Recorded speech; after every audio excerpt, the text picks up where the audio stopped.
Senior from Baltimore, Maryland. Elsewhere, Cassius Robertson in backcourt, 6'3", a sophomore from Toronto. The bigs, a senior from the Netherlands at 6'11", 230, Kevin Bleeker. At 6'7", a junior from Victor, New York, Phil Valente. And rounding out the starting five, Jamal Reynolds, 6'4", 175, a senior from Pickering, Ontario. Malcolm McMillan, Cassius Robertson, Jamal Reynolds are the guards. Kevin Bleeker, Phil Valente are the bigs for the Golden Griffs. 13 victories on the year for the blue and gold of Canisius. Phil Valente walks across, strolls 2 rows deep into press row to give me some knuckles as we ready to go. Ron Tyberski, a couple of dribbles of the basketball, ready to get us underway tonight. The starting lineups are presented by the Buffalo Bills. Arizona, Cleveland, Jacksonville, Pittsburgh, San Fran, all up the Ralph coming up next fall. Be there by visiting BuffaloBills.com.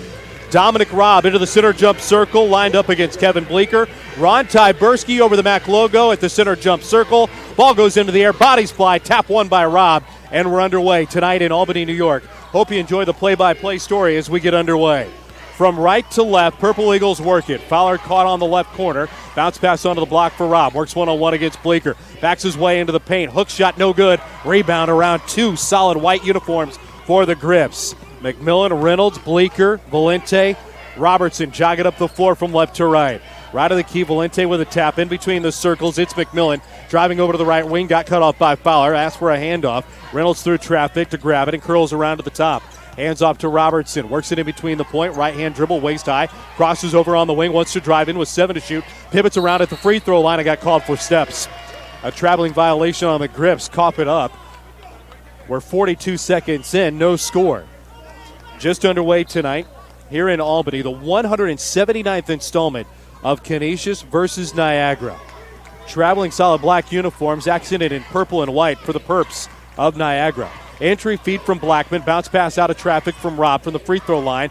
Now to the paint, Prochet spins around, put it up high off the glass. No good, skying for the rebound. Here comes Reynolds and the Golden Griffs. High side of the floor, McMillan veers off to the straightaway point. Drops it off for Bleeker. He feeds the post. Valente drop step in the paint, put it up, no good. And a rebound down to the Purple Eagles.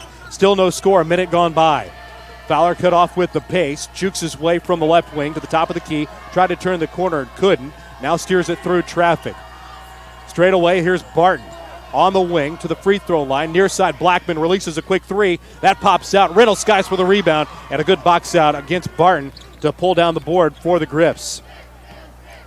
90 seconds in, clock runs in the opening half. Nothing tallied for Canisius and Niagara. Reynolds on the right wing, short handoff, and an offensive foul is called. A little swing of the hip on Jamal Reynolds earns him a personal foul. First on the team as well. They call that on Valente? No, shouldn't have been on Valente. They announced that on Valente, but that's clear as day, I think, on. Well, we'll figure it out. Purple Eagles basketball regardless. Barton flips it over to Blackman in between the circles. Holds the ball in front of his kneecaps. Now takes a couple of dribbles to the wing. Prochet left to the key into the corner for Fowler. He wants to put it on the deck. Nice shot by Valente. Fowler drives around him to the free throw line. Cross-court pass for Blackman. Drives in and he dunks it. Emil Blackman with a great first step. Elevating and flushing in the game's first hoop. 2-0 Purple Eagles. Valente with the ball in front of his forehead. Comes near side across for the coach's hash for Robertson on the right perimeter. Bleeker reverses it onto the wing for Reynolds. He wants to pass straight away for Valente. Looking on the high post.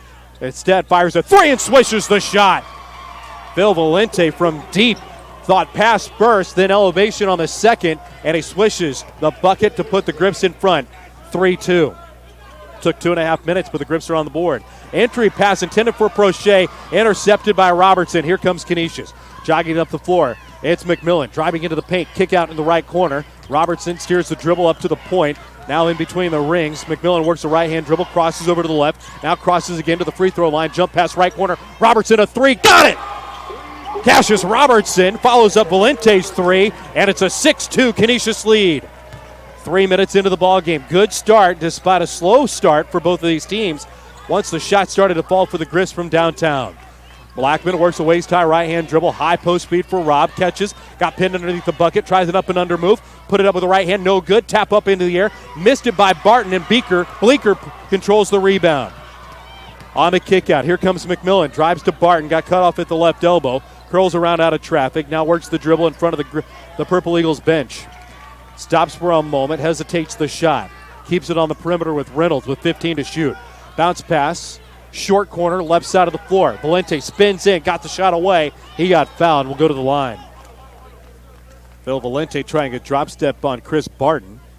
Got around his defender, couldn't finish the shot with the left-handed attempt, and Valente will go to the free throw line.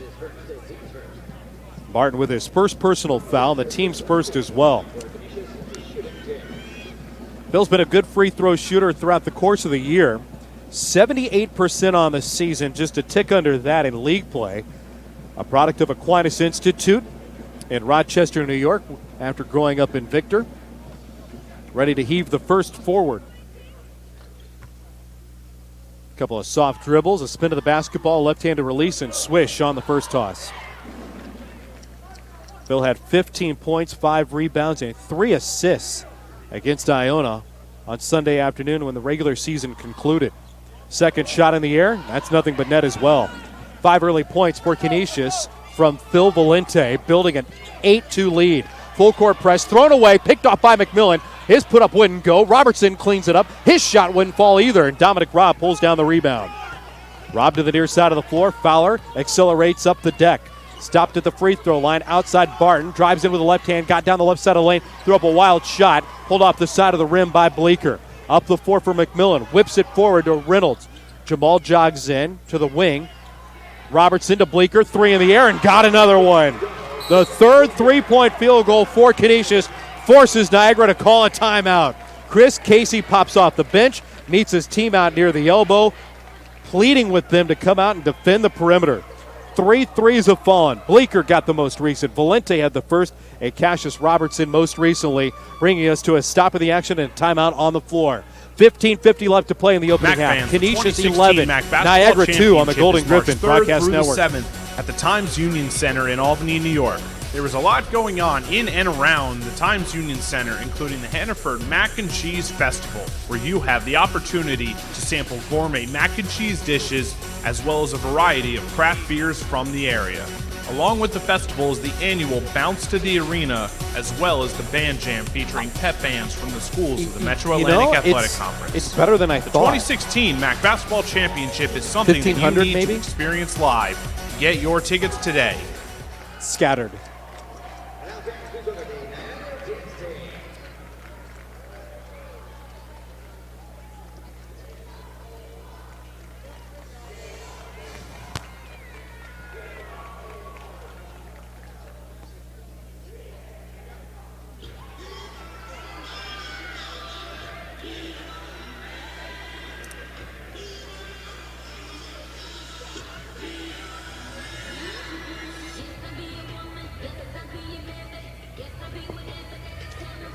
$15:50 left to play, half number 1 in Albany. What a great start for the Griffs.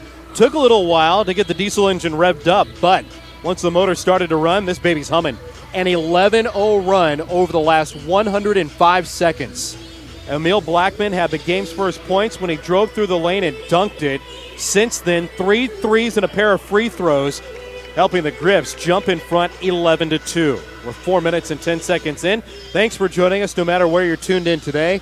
I know the spring training contingent has their ears on, including, of course, longtime broadcast partner of the Golden Griffin Broadcast Network. That's Dave Schofield. He's listening somewhere on the Gulf side. And Garrett Layton, who's part of the Golden Griffin Broadcast Network as well, doing a lot of behind-the-scenes action. He's got us tuned in Orlando. So thanks for joining us here tonight from Albany, New York. Out of the timeout, Niagara basketball. Griffs come out of the timeout with Reynolds, Robertson, Valente, McMillan, and Bleeker on the floor. Running the baseline, Penn Prochet finally taps it in. Big storyline in this ball game. How will this team play in terms of Niagara without the availability of Matt Scott, third-teamer in the league? So far, not well. Down 9. Here's Barton at the free throw line, cut off by Reynolds, flips it out to Blackman. He lost the handle, intercepted by Reynolds, drops it off for Robertson, who slows the pace, left wide open on the left wing now and hits the 3. Cassius Robertson was looking to pass it, but once the floor cleared in front of him, there was nobody within an arm's reach, so he sinks the three. Robertson with 6 early, and Canisius is running away with this baby early on. Blackman holds on the right perimeter, feeds the post. Robb catches, turns around, and scores. As his defender flew by him on the backside, Dominic Robb ends a very long drought. 2 minutes and 37 seconds overall without a point for the Purple Eagles. 14-4, Canisius lead. Clock runs in the 14-minute mark. McMillan to our right, holds on the perimeter. Left wing, here's Robertson. Hits a Bleeker screen, drives through a double team, finds a flashing Reynolds on the baseline. He lost it, was poked off of him. Barton fell to the floor, and now he's grimacing, grabbing the backside of his head. He's really in some pain right now, along with Blackman, but they pop up. They'll stay on the floor and play. A turnover on the Golden Griffins. A couple of subs checking in. We'll set the lineups here as we move. Maurice Taylor Jr. checking in for Niagara, along with Justin Satchel. Griffs go with Kiefer Dowse and Jermaine Crumpton on the floor for the first time, with Robertson, Bleeker, Valente, and McMillan backpedaling to the defensive end. 10-point advantage for the Griffs. First game of the MAAC tournament. Tomorrow the winner will get Iona at 9:30. Barton cut off, got away with a walk. He strolled a country mile. Right wing, here's a three in the air. It's off the mark from Karan Davis, and a rebound ripped down by Crumpton. Jogging up the floor, left to right, here's McMillan. Veers off in between the rings. Left-hand dribble, pass to front of Chris Casey, snared by Kiefer Dowse. To Valente on the left wing. Goes to the baseline with a chest pass for Crumpton. He squares, wants to drive on Satchel instead. Kicks it to the perimeter with a pass to McMillan. Driving down the left side of the pegs, cut off, turns around, passes outside. Robertson lets go another three, and it's off the back iron, no good. High rebound handled by Barton, moves it up the floor quickly. Davis on the near side, cut off on the left wing. Ball over his head, wants to feed the post. It's grabbed by Taylor. One-on-one move against Crumpton. Now into the paint. Drop step, passes over to the right wing. Barton heaves a three. That spins around, pops out, and over the back foul. Called on Justin Satchel of Niagara. Good block out by Jermaine Crumpton. There was no doubt Satchel was draping over his defender. Personal foul on Satchel, number 1. 13:38 left to play, first half. 14-4 Canisius. Robertson and McMillan weave it back and forth against soft full court pressure by the Perps. Now McMillan clears the deck in front of him, wants to run the offense. Robertson up top on the near side, reversed with chest passes from Valente to McMillan. Right elbow, here's Crumpton, slings it off near side. Onto the wing for Robertson. Valente on the backside into the corner. Left side, here's a three in the air, and it falls through for Kiefer Dowse. Kiefer Dowse had just been 1 of 16 in conference play from three-point range. He buries another huge three for the Griffs. Now in front by a baker's dozen. Blackman driving in, throws up a runner in the paint, and he got it to roll across. 17-6. Canisius in front. Inside the 13-minute mark, McMillan with a left-hand dribble, crosses over, drives on Taylor, gets to the free throw line, spins around, fadeaway jumper from 15, swishes the shot. Malcolm McMillan's first points of the night, leading scorer on the team at just under 15 points on the season, 13 in league play. Griffs back in front by double digits, again at 13. Barton with a juke step to his right, now takes 2 bounces of the basketball. Cross-court pass to Blackman, right in front of the Golden Griffin bench. Tries the jump shot, had it poked away by McMillan, ends up in Barton's hand. Right wing three, it's good. Chris Barton with his first points. It's a 3. And coming up on the under 12-minute timeout, Canisius in front by 10. McMillan, right of the key, a bounce pass out of the reach of Valente, rolls over the inline, right to the Buffalo News photographer, Jim McCoy. Great to see the commander here in Albany. But on the receiving end, he holds the clock with 12 minutes and 3 seconds. Canisius 19, Niagara 9. If the Golden Griffins win, Jay Moran will sit to my right tomorrow night, and we'll have the play-by-play story for you. 9:30, the scheduled tap. There's a feed from Davis, and it's deflected out of bounds. And now we will take our official under 12 timeout. 11:52 left to play. We're in the opening half. Canisius 19, Niagara 9, here on the Golden Griffin Broadcast Network.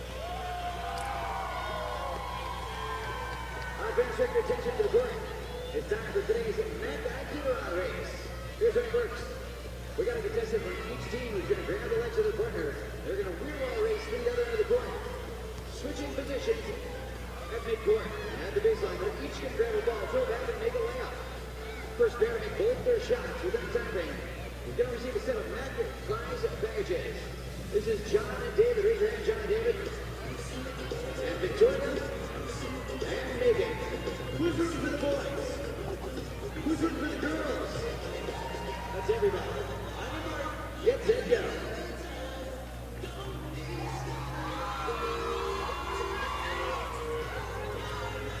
Victoria and Megan with a slight lead. They switch positions. A virtual dead heat. The rear bell is broken for the boys team. Balls in hand, here they go. 11 minutes and 52 seconds left to play. Half number one, Canisius by 10. Your score, Golden Griffins 19 and the Purple Eagles 9. I'm Ben Widener, courtside at the Times Union Center in Albany, New York. Thanks for joining us wherever you happen to have us tuned in.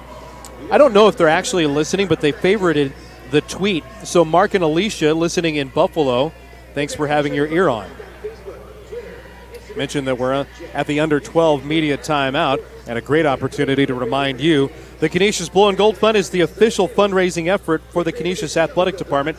Your contributions to the Blue and Gold Fund help build championship teams. For more information or to make a donation, log on to canisius.edu/blue and gold. Spell it out. No, not the slash. Blue and gold. The Blue and Gold Fund building tomorrow's Golden Griffin champions. Out of the timeout, Jermaine Crumpton, Kiefer Dowse, Cassius Robertson, Chris Atkinson seeing time on the floor for the first time, as well as Phil Valente. Barton, Satchel, Taylor, Blackman, and lucky winner to inbound, Karan Davis. Does so off the left shoulder of Jim Barron. Slings it from the far sideline to Satchel. Inbound begins with a grips in front by 10. Blackman drives left baseline, up and under move. Pretty finish with a reverse lay-in. Emil Blackman now a 6 of the 11 for the Purple Eagles. Grips are in front by 8. They've led by as many as 13 twice. Right corner, Robertson steps into a 3 and hits it off the sidearm. It's no good, and a flat-footed rebound down to Davis. Jogs it up the floor. Stutter step inside the arc left of the key. Satchel with the handoff for Barton. In between the circles, perimeter game right now for the Purple Eagles. Blackman jogs over, leans into a 3 with Robertson in his face, misses the shot. Rebound tapped up, grabbed by Taylor, put it up, no good. Partially blocked by Crumpton, and it sends out of bounds. On the deflection off of who? It'll be off of Taylor. So the Purple Eagles will lose possession. Griffs grab it back. Chris Atkinson operates the point. Should get a lot of playing time tonight. There's a sore hip with Malcolm McMillan that's being nursed. Did make the start. Played the first 8 minutes of the ballgame, though. Atkinson spelling him. We're inside 11 minutes. Griffs in front by 8. Into the right corner, Dowse feeds the block for Crumpton. Back towards the bucket, leans in, hook shot in the air with the right hand, and he drops it in. Nothing but the bottom of the net for Jermaine Crumpton. And the sophomore from the Falls has his first hoop. Griffs back in front by double digits. Davis cut off at the free throw line by good pressure deep from Atkinson. Sends it near side for Taylor, got a step around his defender and drives in and scores. Maurice Taylor averages just a bucket a night, transferring in from West Texas Community College. His first hoop after arriving on the floor. Midway point of the opening half. Griffs 21, Purple Eagles 13. Robertson at the point, crosses over, sheds his defender. A switch by Satchel. Here's the mismatch. Robertson recognizes it, drives in and tried to feed Valente, but there's a foul on the Purple Eagles. His personal foul on Emil Blackman. The Purple Eagles' first personal. The Golden Griffins having a lot of success playing in the opening round. Of course, you would want to be a higher seed, but when they have been forced to play in the tournament's first day of men's basketball action, they have won 11 of the 15. Cassius Robertson at the free throw line, awarded 2 shots. His first up and off the side of the iron on the right side. Robertson has really improved in his free throw shooting on the year at 74%, but 86% in league play. That's a far cry from where he was hovering at the new year in the mid-60s. He hits 1 of the 2. 7 points for Robertson. Griffs in front, 22-13. 10-minute mark, first half. Barton lobs it up top for Blackman. In between the circles, near side for Taylor. Taylor wants to drive on Crumpton, cut him off on the elbow. Goes to Barton, high corner. Barton now drives in, down the paint, got to the cup and lays it in. That's a nice first step by Chris Barton. He's really flashed some nice efforts here early. Starting first with that first step. 5 points for Barton. Had 13 earlier this season against Manhattan. Valente tried to feed Crumpton from a high post position. Sailed out of bounds, but there was a hold on the Purple Eagles. Personal foul on Karan Davis. That's his first. Kevin Bleeker's back in, mouth guard and all. Phil Valente jogs out. Isaiah Gurley also standing on the hardwood. Kiefer Dowse. Chris Atkinson set to snap it in. Baseline left the trigger. Lob goes into Gurley, left perimeter, right back into the corner for Atkinson. Now he drives it out of traffic. Holds on the perimeter, sets up the O. Dowse, right wing, in between the circles. Atkinson chirps at the rest of his offensive teammates. Slings it on the high side of the floor. Dowse with a bounce pass, left baseline. Nice slip by Bleeker. Crumpton found him with a feed, missing the lay and rebound down to the Purple Eagles. Griffs had a wide open chance at a bucket. Barton in transition, left corner, three, yeah, got it. Chris Barton's night so far, 8 points for the Purple Eagles. Now down only 4. Canisius 22-18 leaders. Inside 9 minutes to play. Purple Eagles have hit 5 of their last 7 field goals. 3 off the hand of Chris Atkinson from the left wing. Offensive rebound, snared by Bleeker. Dowse from the right wing. Bounce pass onto the block for Crumpton. Squares towards the rack. Drives in. Puts up a floater, and it's off the front of the iron. Rebound tapped out into the open floor to Davis. Behind the back, he swirls around. Stops on the right wing. Wants to drive. Keeps it on the perimeter with a pass to Satchel. Satchel a handoff off his right hip to Barton. To the top of the key for Blackman. Drives in. Had it stripped away by Gurley. Finds it on the baseline. Left side of the floor. Throws up a 15-footer. Misses the shot. 2 Golden Griffins underneath the board. Pull it down. Dowse drives through traffic. 1-on-2 drive, and he got the bucket! Kiefer Dowse frantically sliding through the double defenders and up the floor quickly. Now the Purple Eagles on the attack, and it's Blackman that leans in and scores. He's got 8 so far. Blackman and Barton leading the way. Under an 8-minute mark to play. Media timeout at the next whistle. 4-point lead for the Griffs. Atkinson, right corner, Gurley a 3. It's no good. Crumpton in the paint, pulls down an offensive rebound. Atkinson now slows the offensive attack. Nice edge by Satchel, forces the reversal, comes near side. Gurley onto the baseline for Bleeker, backs his way into traffic. 1-on-1 move against Satchel, kicks it out, Atkinson, Gurley, left corner, 3 for Dowse. No good, it's too strong. And a rebound snared by the Purple Eagles. Up the floor for Satchel, drives in, runs chest to chest, and a blocking foul called on Atkinson. The little man was set. The big man, Jim Barron, bouncing up and down. He said there's no doubt he thought that was an offensive foul. Instead, it's a blocking foul called on Chris Atkinson, his first, and it brings us to the under 8 media timeout. This one looked like it was going to be a runaway for the Golden Griffins, but a big run by the Purple Eagles, hitting 4 of their last 5, have made it a 2-point game. Timeout on the floor, 7:24 left to play here in the opening half. Canisius 24, Niagara 22 on the Golden Griffin Broadcast Network.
Experience the Canisius hockey team in their own downtown home, the sparkling Harbor Center.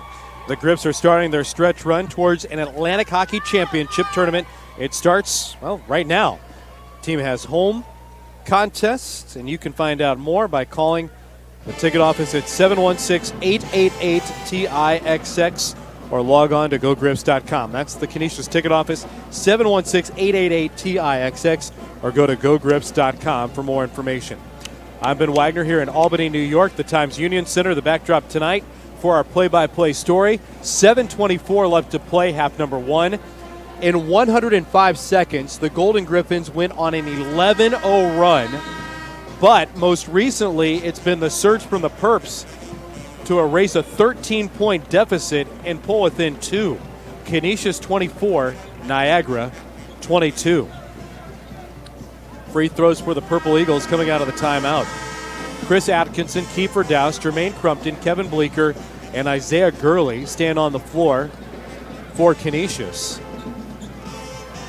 Barton, Davis, Blackman, Taylor, all surrounding the free throw line where Justin Satchel gets free throws. Satchel scoreless, junior from Miramar, Florida. First up in the air, off the front iron, misses the front half of the one-on-one. Rebounded Douse, jogs it up the floor from the high side, near side for Gurley. Drives in, hangs in the air, put it in for two. Good recognition by Gurley, got that step elevating before the defender arrives, and he got high enough to just drop it in at the cup. 7-minute mark, first half, 4-point lead for Canisius. Here's Barton, right of the key for three, and he buries it. Wow, Chris Barton is having a night so far. 11 first half points, flirting already with his career high of 13 from earlier in the season against Manhattan. 1 point bulge for the Griffs, 26-25. Atkinson holds his pivot foot with the left toe. Tried to go near side, went to Douse on the left side of the floor. Gurley on the right wing finds Crumpton popping up from the free throw line with 10 to shoot. Atkinson on the left wing, chest pass for Douse. He wants to drive in, throws it behind him against Gurley. Right elbow, a two in the air, tapped by Bleeker after the miss, and the follow wasn't there for the blue and gold. Rebound to the black and purple. Griffs trying to get on the defensive end, and a quick shot by Davis. Offensive rebound on the right baseline for Satchel. Back to Davis, fires a three, and he hit it to put the Purple Eagles in front for the second time today. The Purple Eagles had the first bucket on a Blackman drive and dunk, and now Karan Davis hits the three to put Niagara in front, 28-26. 6 minutes left, half number one. Atkinson to the left elbow for Crumpton, cups the ball on his right arm, takes one dribble, steps back, fades a three, and misses it too strong, and a rebound handled by the Purple Eagles. Jogging across the timeline near side, long lead pass for Satchel, missed it for a moment, put it up a shot, no good. Bleeker was there on the defensive side. Rebound to the Griffs. Atkinson drives in, throws up a runner, no good. Crumpton skies from behind, picks it up, puts it back in for two. So Crumpton got the follow. He's got 4 points. Griffs back in front. Nope, made it 28-28. Crossing over on the baseline. Blackman drives in, got cut underneath the cup, leans back into traffic, forced it up, no good. Douse grabs the air ball, up the floor for Atkinson, near side of the floor for Crumpton on the right wing. Thought he wanted to step into a three, but passes it back up top. 5 minutes left to go in the opening stanza. Douse lowers his head, drives in, low dribble, got to the rim, and lays it in with the left hand. Keeper Douse has 7 early points in the opening half. 4 subs ready to check in for the Griffs. McMillan, Reynolds, Robertson, and Valente ready to check in. Here's Davis, right wing, a three in the air, no good. Crumpton all alone underneath the bucket, pulls down the rebound. 4.5 minutes to play, opening stanza. Griffs in front, 30-28. Atkinson backpedals out of traffic, now to the top of the key, wants to drive into the paint, throws it off to the right block.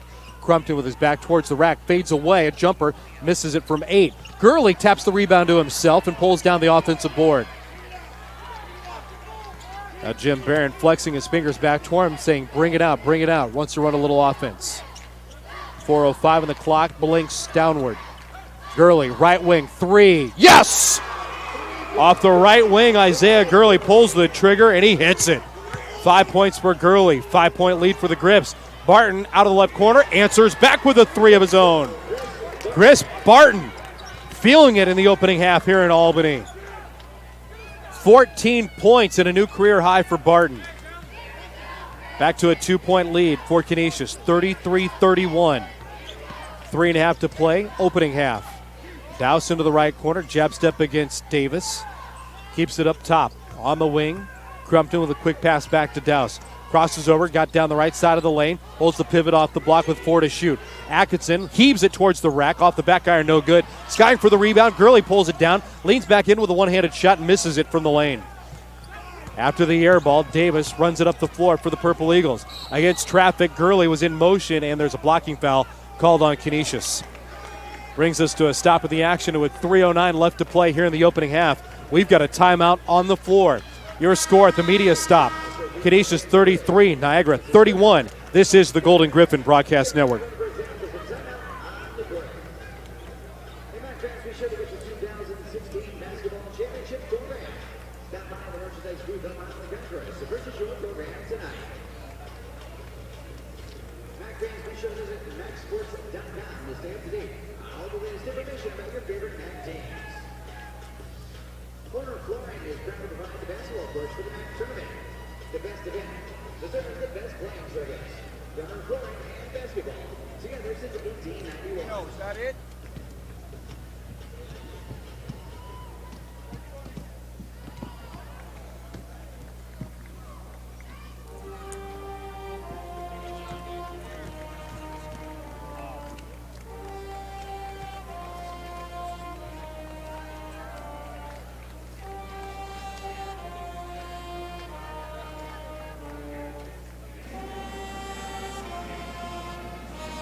All good.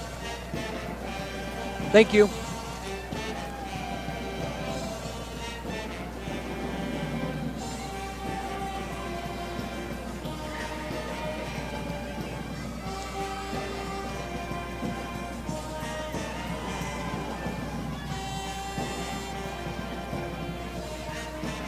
Three minutes and 9 seconds left to play here in the opening half. Your score, Canisius 33 and Niagara 31.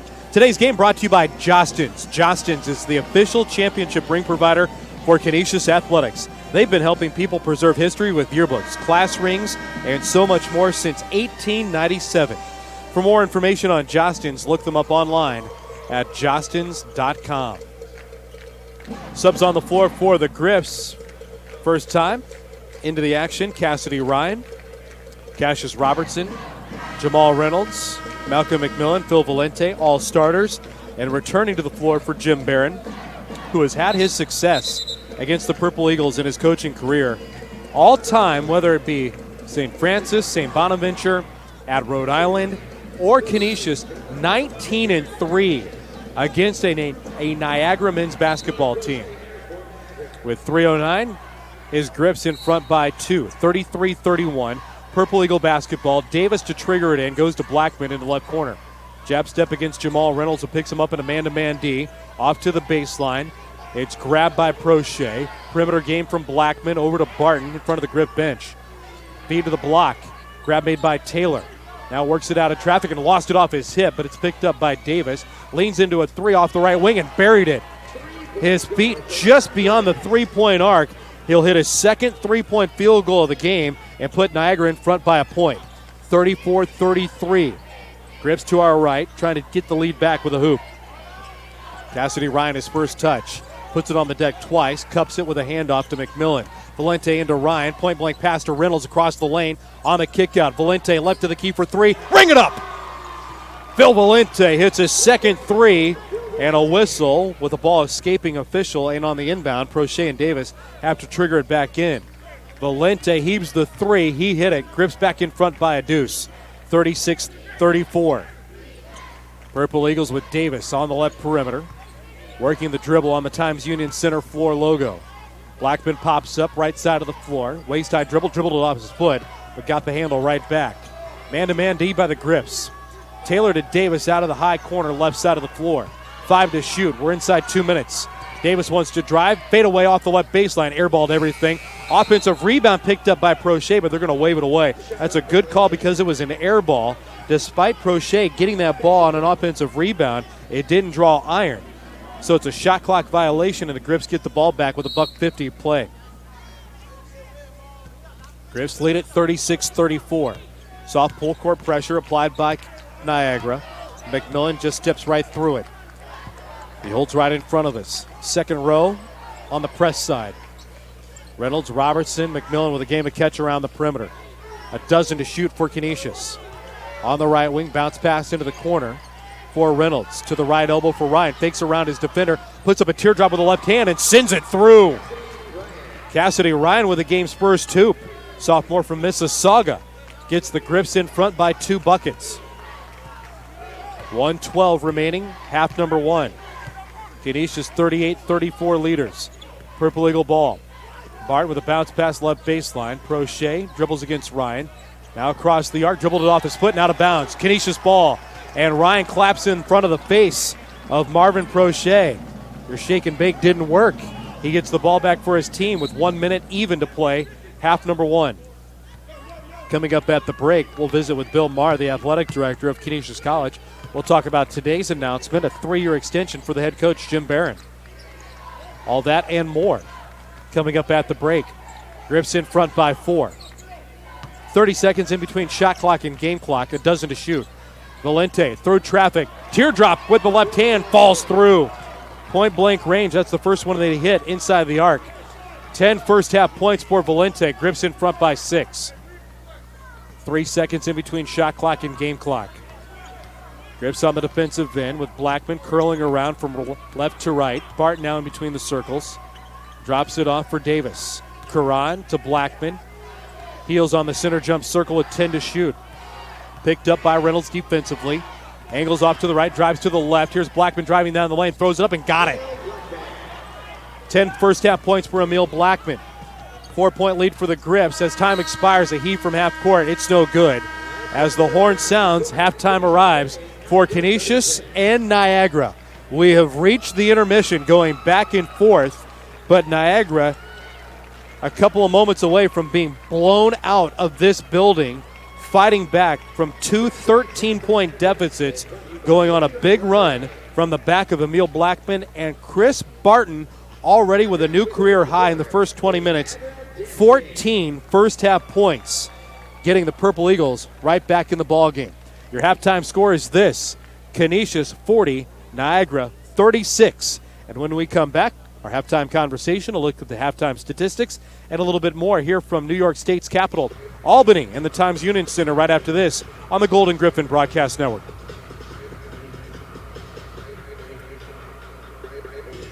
Who's working with me? You. Jay tomorrow. Yeah. Solo for now. You should hear me okay. Yep. Right? I'm just going to tug that down a little bit. There we go. All right. Thank you. Thank you. Thank you. You're supposed to look at your phone. Pardon me? You are supposed to look at your phone. That came from right now.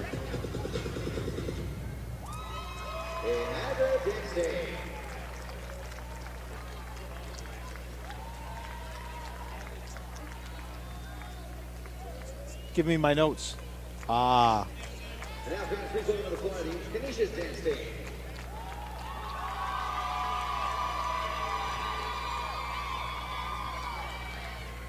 I thought the Perps were going to roll over there for a second. Yeah, that second group is. Yeah. They tend to let teams back in it. Mm-hmm. But Jim kind of platoons them, so. Right.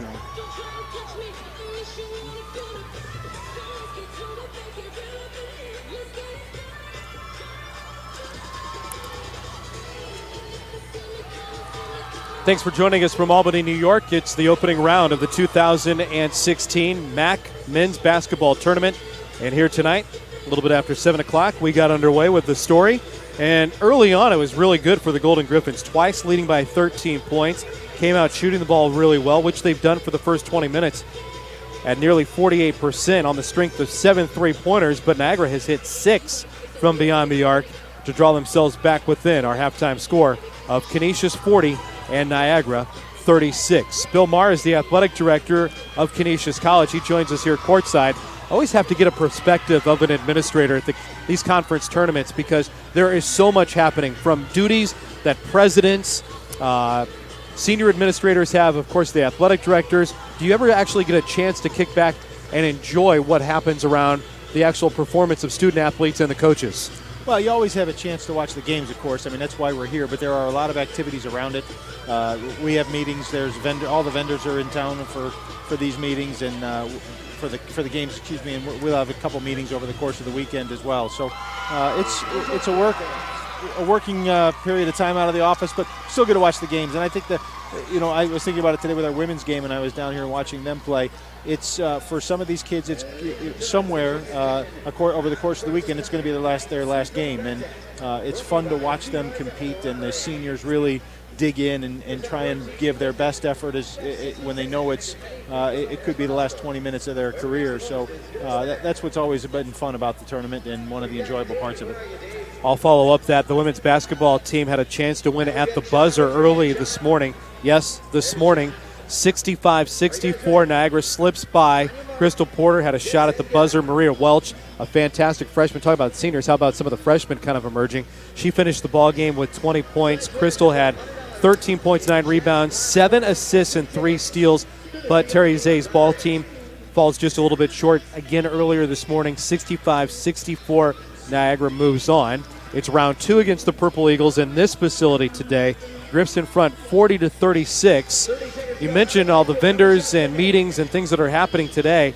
Something did happen today, and that was the announcement of a 3-year extension with head coach Jim Barron. His commitment to the program with what he's been able to do, your commitment back to him. I don't want to put words into your mouth or the administration, but from an outside perspective, it seemed like a no-brainer.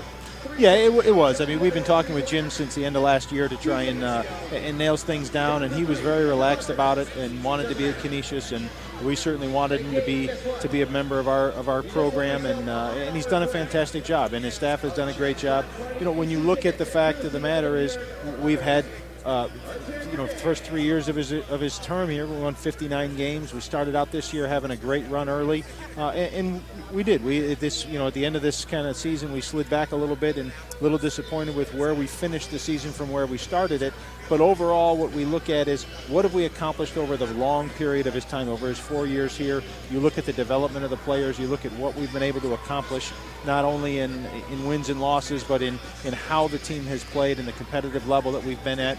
I think it's been a very good move for Canisius. We've been very, very pleased having him, and we're glad it's going to continue for several more years. Golden Griffin Athletic Director Bill Maher is our guest here at the halftime break. Your score, Canisius 40, Niagara 36.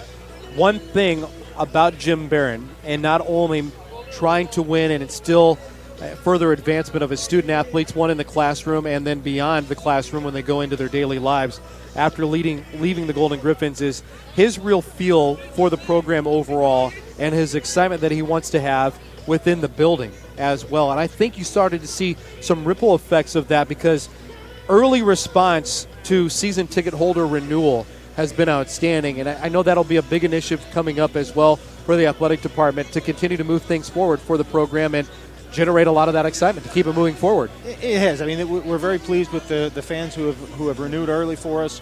Obviously, there's an opportunity to take advantage of a little bit Knowing of that Niagara University has been named the best value means that it's one of the best investments that you can make in an you're education. absolutely right. I want parents to think about a Niagara University education as a great investment in their child's future. There's a lot of talk about teachers not getting jobs these days.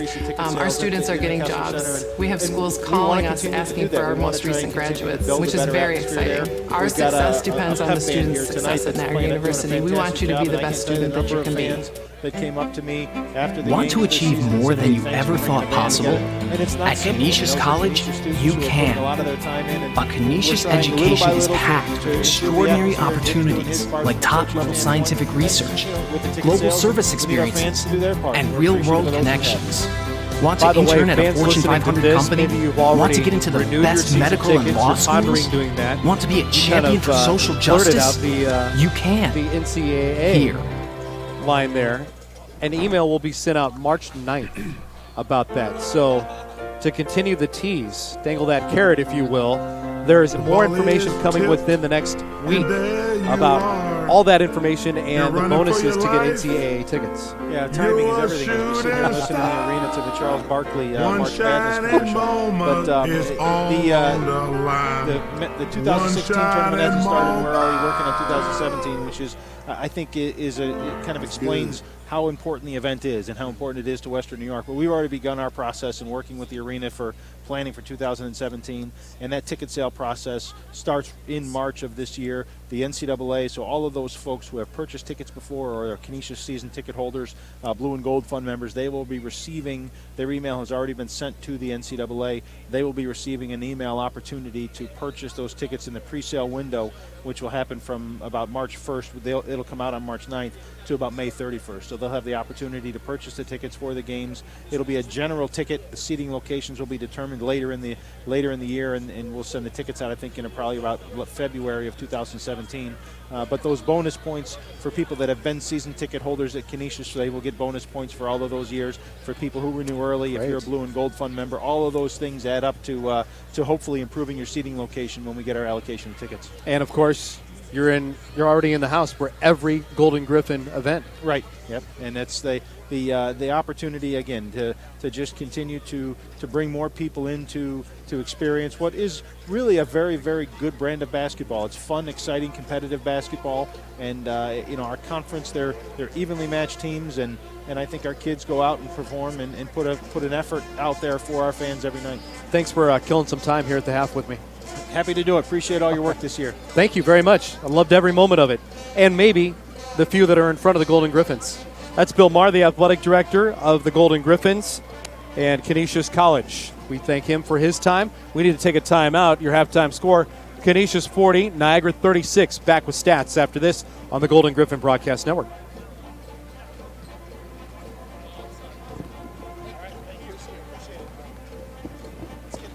I know. Let's get it going away. Ooh.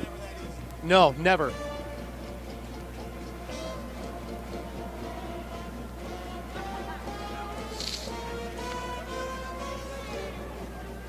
I got two breaks to get in, right?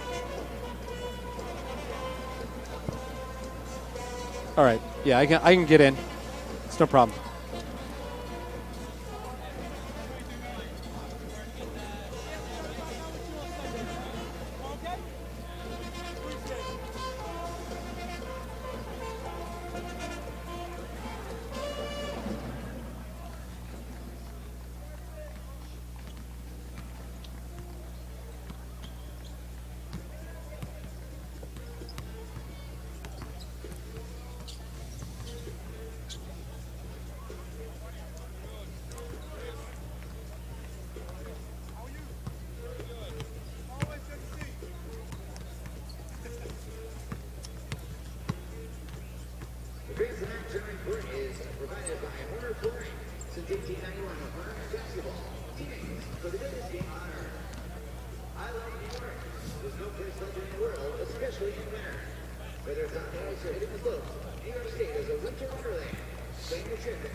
Let's go through our halftime statistics since we're at the break. Canisius 40, Niagara 36. Stats are brought to you by Tim Hortons Cafe and Bake Shop, always fresh, always Tim Hortons. Niagara is led by Chris Barton's 14 points, played every moment of the opening stanza, and then Emil Blackman goes for 10, likewise on the floor for 20 minutes. Balanced scoring from the Golden Griffins, double-digit performer Phil Valente, he's got 10. 7 points apiece for Cassius Robertson and Jermaine or Kiefer Dowse. 7 points, Robertson and Dowse. 10 points for Valente, leading the way. The Griffs shoot 48% from the floor. Exact same stats for Niagara, hitting 15 of 31 The difference, 1 3-pointer for the Griffs, more 7 versus 6. Rebounding department, Griffs have won it 19-14, 6 offensive boards versus 4 for the Perps. In this ball game as well, 5 turnovers for Niagara, 3 for the Golden Griffins. Your halftime score, it's Canisius 40, Niagara 36. Those are the halftime stats brought to you by Tim Hortons Cafe and Bake Shop. Always fresh, always Tim Hortons. Last time out, basketball returns here in the MAAC tournament after this on the Golden Griffin Broadcast Network.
We are ready to go for second half action here in Albany, New York.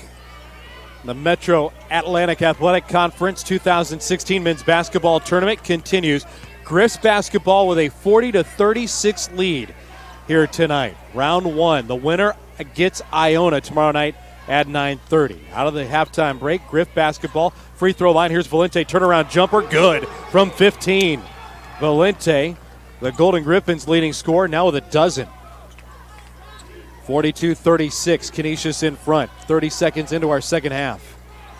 Fowler onto the baseline, up and under move underneath the bucket, turned in, put in by Prochet. Marvin Prochet's got the reverse lay-in. That's the game's first hoop for him. Back to a 4-point advantage for the Griffs.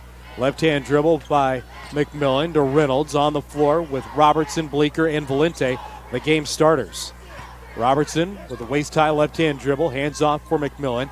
From the wing to the point, one-handed pass deflected by Fowler, picked up by Valente, pushes it out, left corner, 3 fake. Now Robertson to his right, fires a 3, missed the shot, rebound tapped onto the baseline, grabbed by Dominic Robb.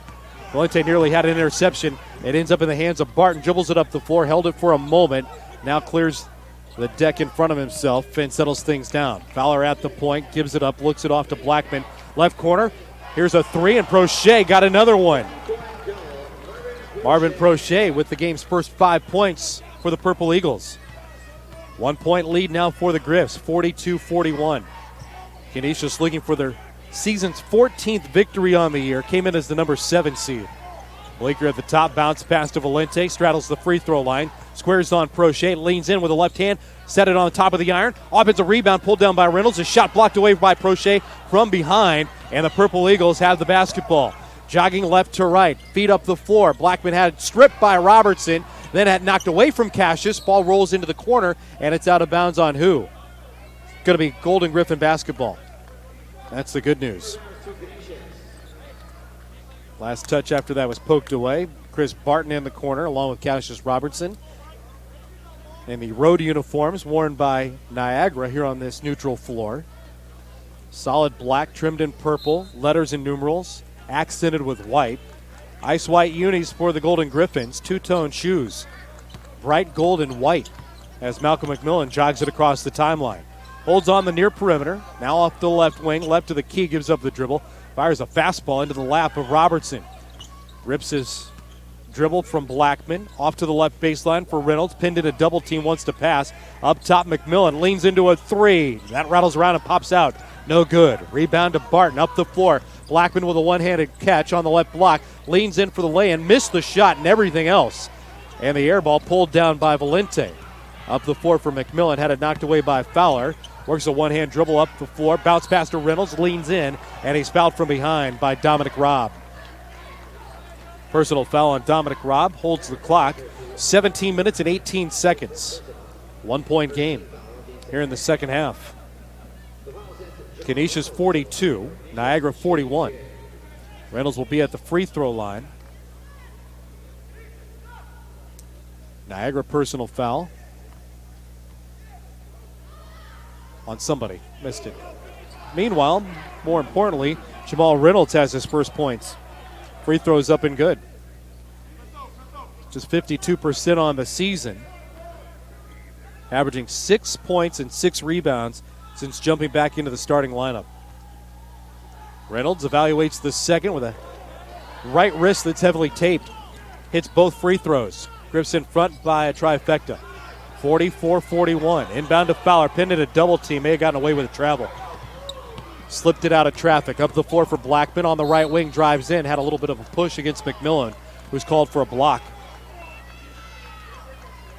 Personal foul on Malcolm. Team's first personal foul here in the second half. Canisius getting free throws after missing their last 4 field goals. 3-point lead for the Griffs. Handoff from Prochet to Blackman. Lost it for a moment. Gathered it back on the 3-point range. To Barton on the left wing. Fake going right a couple of times, but denied by the Griffs defensively. Good hedge by Bleeker against Fowler. Feeds the post. Dominic Robb pirouettes in the paint. Missed the shot and rebound onto the baseline for Valente. Out of frustration, Robb with a personal foul. Second personal foul on Dominic Robb here in the half. And with 16:50, the clock stopped. Griffs in front 44-41. Full court press deployed by the Purple Eagles. Inbound from Valente. McMillan and Robertson now with a game of catch, working it up the floor. Across the midcourt stripe, dribble work right in front of us, veering off to the left. McMillan on the perimeter to Robertson in between the circles. Holds the ball in front of his forehead to Reynolds to the baseline right for Bleeker. Outside Robertson, long three, ring it up. Cassius Robertson deep from 25. His third three, he's got 10 in the game, and Canisius in front, 47-41. 6-point advantage. Here's a dribble drive by Barton, had a shot denied, and the ball ends up out of bounds. Bounced on the baseline, so it'll stay with the Purple Eagles.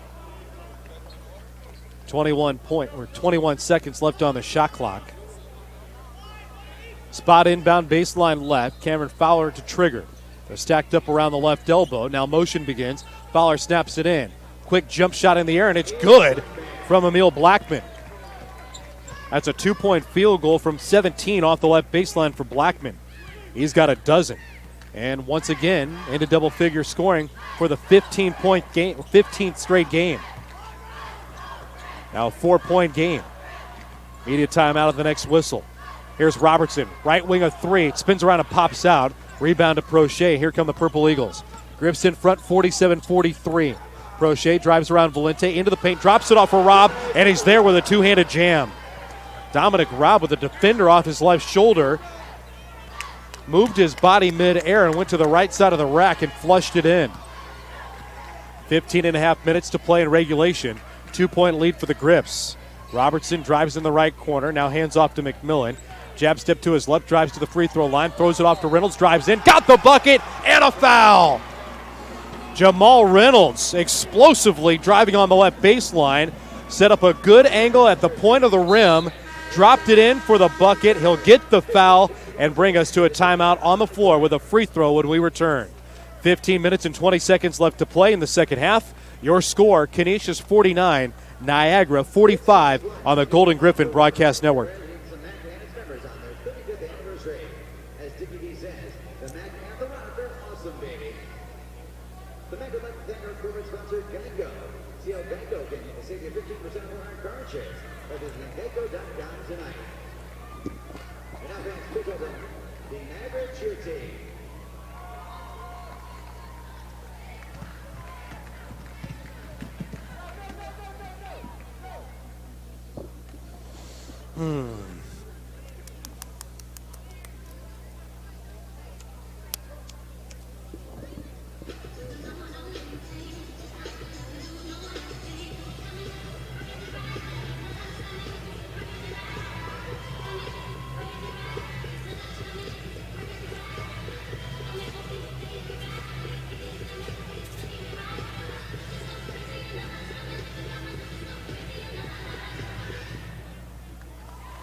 Registration for the 18th annual Shoes for the Shelter 5K presented by Independent Health is now available. Go to gogrips.com for the 18th annual Shoes for the Shelter 5K.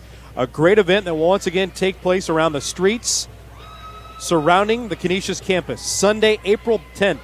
Race action at 10 a.m. Pre-registration currently available and running through April 6th.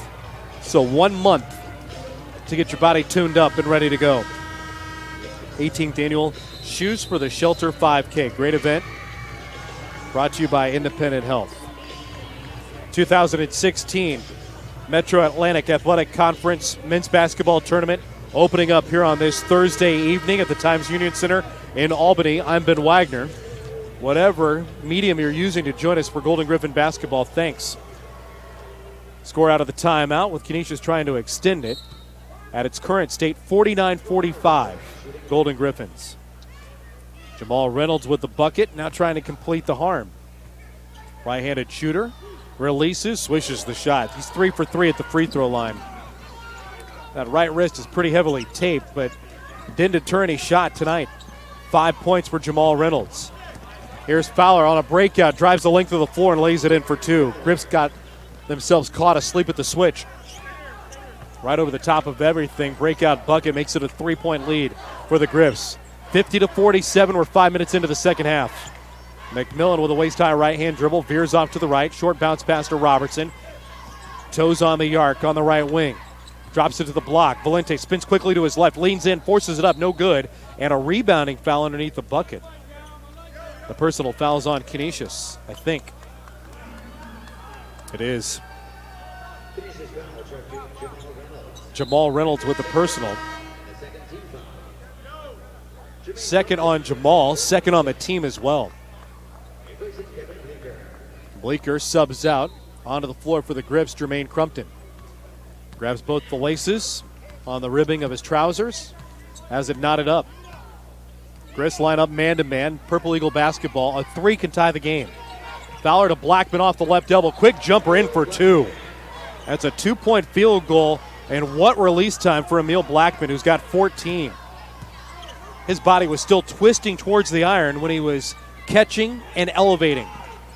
1-point lead for the Griffs. McMillan on the right wing, defended by Fowler. Robertson at the top. Nice recovery by Barton, denied the 3. Robertson steps to his right, kicks it over to his left. Valente a 3. Yeah! It's good for Phil Valente. Third 3 of the ball game for Phil Valente. He's got 13. Griffs back in front by 4. 14-minute mark coming up. Purple Eagle ball to our right. Fowler in the perimeter game with Prochet. Now they'll lob it to the right block. Prochet to Rob. Outside right corner. 3 more Barton. Missed the shot and a rebound. Fought for between Reynolds and McMillan. McMillan's frustrated because Jamal and his little bump knocked him off balance and he lost it out of bounds. It'll go to the Purple Eagles. Baseline left. Snap of the ball for Fowler. Fires the chest pass into Prochet. Up top to Blackman. Left-hand dribble to the corner, now down the baseline. One-handed pass denied by Robertson. Sheared out of bounds. It'll stay with the Purple Eagles. Stops the clock with 13 minutes and 46 seconds left to play. Second half action. Already a winner, Ryder. Denied the Bobcats a 60-57 victory to play the number 1 seeded Monmouth Hawks tomorrow night. This game's winner gets Iona at 9:30 on Friday. Purple Eagles down 53-49. Crochet with a handoff. Here's Blackman spinning around down the left side of the lane. Fouled on the way to the bucket. And extended by Jermaine Crumpton. Said he's guilty. And he is. First personal foul on Crumpton. Free throws coming for the Purple Eagles. Niagara does not score a lot of points, so their first half eruption of 36, somewhat of an eyebrow raiser. 63 points, that's last in the league, while the Golden Griffins have been top 5 all season long, averaging 78, but allowing 76. At the free throw line, Blackman's first heave pops off to the left. 80% free throw shooter. Blackman in his second. Right-handed release, high arc, swishes the shot. 15 for Emil Blackman. 13 and a half with the clock motioning downward. 53-50. Canisius in front. Bounce pass, high side of the floor. McMillan crossing over. In between the circles for Jamal Reynolds to Robertson. In front of his head coach. Reynolds at the top, feeds the post. Valente jump pass to no man's land. A deflection by Rob. Good call by the near official. That's great work by Justin Simon. One of the 3 officials working this game, Rusty Cooper, Ron Tyberski. That pass was to nobody. But Rob at the last moment stuck his patty into the air and deflected it. So the Griffs catch a break. 13:05 left to play, second half. Canisius 53-50. Reynolds out. Kiefer Dowse on the floor quickly for Jim Barron. 5 to shoot for the Griffs. Here's McMillan driving into traffic, lost it, and then sails it out of bounds. Catch made by Mike Izzolino, one of the assistant coaches. Frustrated, he snaps a pass right to Ron Tyberski, the official. The Griffs given an opportunity to extend the lead. Threw it right back to the Perps. Under 13 minutes in regulation to play. 53-50. Canisius lead. Inside feed to Rob. Turns around and leans into his defender and drops the shot in for 2. The 6'8 freshman with 6 points in his first MAAC tournament. 53-52. Griffs in front by a tally. McMillan operates the dribble on the right wing. Got bumped by Rob. No call. McMillan now drives down the length of the paint and got fouled on the way to the bucket. Cameron Fowler will be guilty of the foul. Got him on the body. 2 free throws coming for Malcolm McMillan, who's nearly automatic. At the stripe this season, 83% in league play, at 85% though overall on the year. And he has made a living at the free throw line, over 200 attempts, and ranks 18th in the nation with 169 free throw makes. Soft reliefs with the left hand, up and through. McMillan with just 2 first half points. That's his 3rd on the game. They'll try to double that. Feet slightly staggered. Port side release, up and through. 4 points for Malcolm McMillan. Griffs go in front by 3, 55-52. Clock nears the 12-minute mark with a media timeout looming. Griffs back into a zone D, recognized by Fowler. Holds up a left index finger, shouts out the instructions. Barton and Fowler, the game of catch on the perimeter. Now they'll involve Blackman in the deep right corner. To Prochet on the block, extended baseline. Skip pass for Fowler, bounce pass left corner. Barton drives in, hangs in the paint, finds Prochet all alone underneath, and he's got the layup. Marvin Prochet now with 7 points. Griffs back in front by 1. Next whistle, media timeout arrives. 55-54, Griffs in front. McMillan at the point, jogs his way to his right, hands off for Robertson. Cassius between his legs with 13 to shoot. Now veers off to the left, holds on the wing, hands off to Dowse. Tries to turn towards the corner, denied that way by an offensive player and a defender. 5 to shoot, here's McMillan.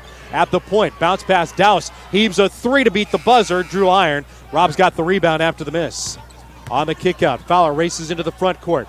to Barton. Left wing, a three in the air. It's too strong. And the bounce of the ball carries over the top of the backboard, glances off the shot clock, and brings us to a stop of the action, and immediate timeout has arrived. 11:23 left to play. We're in the second half. Your score, Canisius 55, Niagara 54 in the 2016 MAAC basketball tournament on the Golden Griffin Broadcast Network.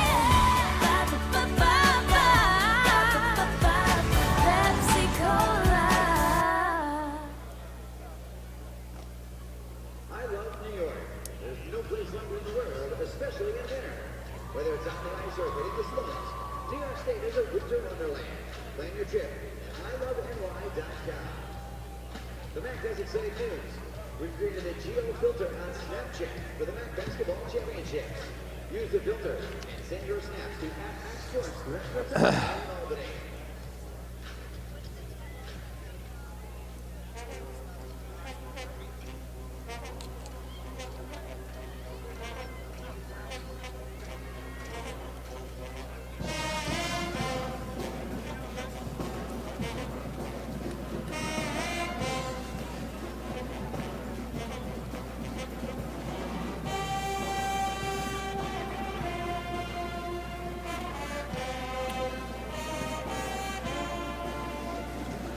Canisius Athletics online all the time. Be sure to follow the Canisius men's basketball team on Twitter at Griffs_NBB for detailed news and notes and in-game updates that are feverishly being fired out as we speak on the other side of the court. That's on Twitter at Griffs_MBB for detailed news and notes. Follow the Griffs at GoGriffs on Instagram for behind-the-scenes photos, and join them on Snapchat at GoGriffs. Canisius social media, keeping Griff fans updated 24/7, in this case 366 throughout the calendar year.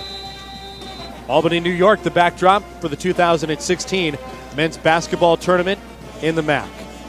Canisius had a 13-point lead early in this ball game.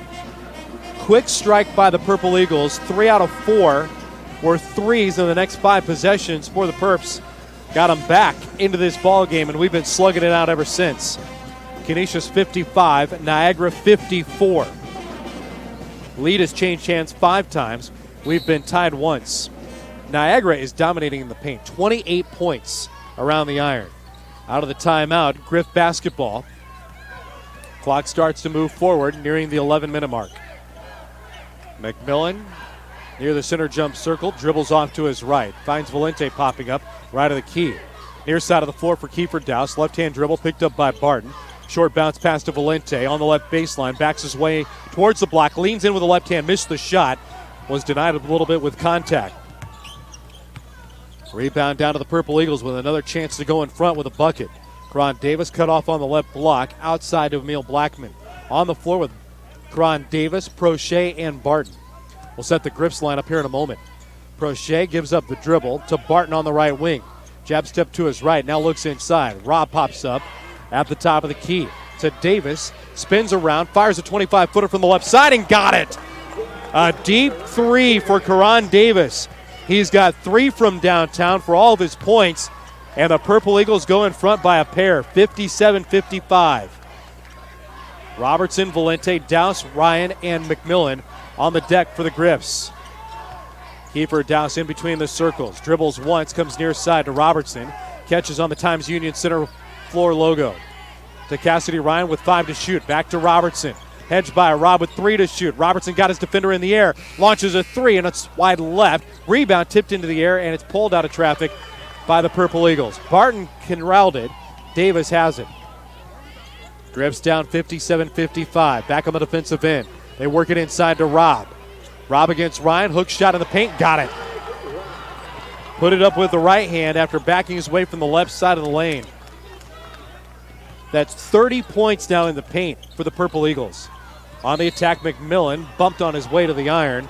Chris Barton with the personal foul comes away smiling. Didn't like the call. Thought he was baited into grabbing it.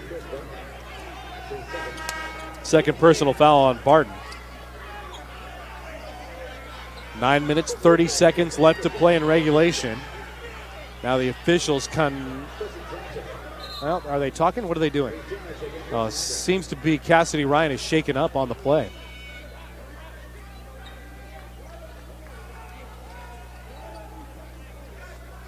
Grimacing a little bit. Reaching up, grabbing his underlip. Getting a couple of pats on the back from the assistant coaches. Corey Macchione is out there. Pat Clark moves his way towards the scorer's table, double checking something with those assembled. 9 minutes, 30 seconds left to play here in regulation.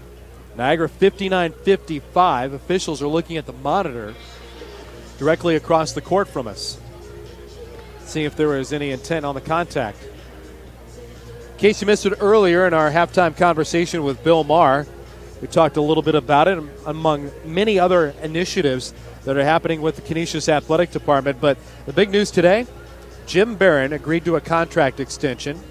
Bill Maher made the announcement in conjunction with the head coach. A 3-year contract extension that locks up Canisius head coach through the 2019-2020 season.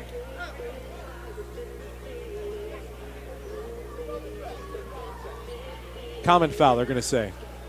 They went to the monitor, reviewed it. We're all good. Everything is legal. Chris Atkinson pops off the pine. He's in with Bleeker, Robertson, Valente, and Dowse.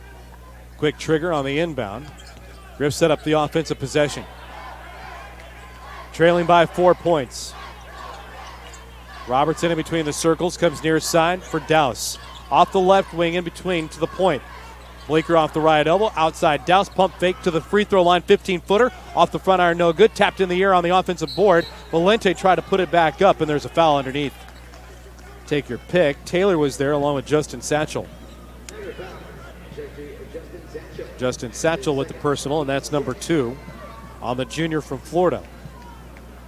Valente to the free throw line with a pair coming. Phil went to the stripe in the first half, hit a pair. 15 points for Phil Valente, leading the charge for the Griffs. First free throw up and through. Phil, the team's leading scorer and rebounder in MAAC play, 6.5 rebounds per game, and averaging 14 points per effort. Left-handed release, up and through again. 4 for 4 at the stripe for Phil Valente. 17 points on the evening for Phil. Back to a 2-point ball game. Niagara 59-57 leaders. We're inside 9 minutes to play in regulation. Taylor, Satchel, now involving Blackman on the perimeter.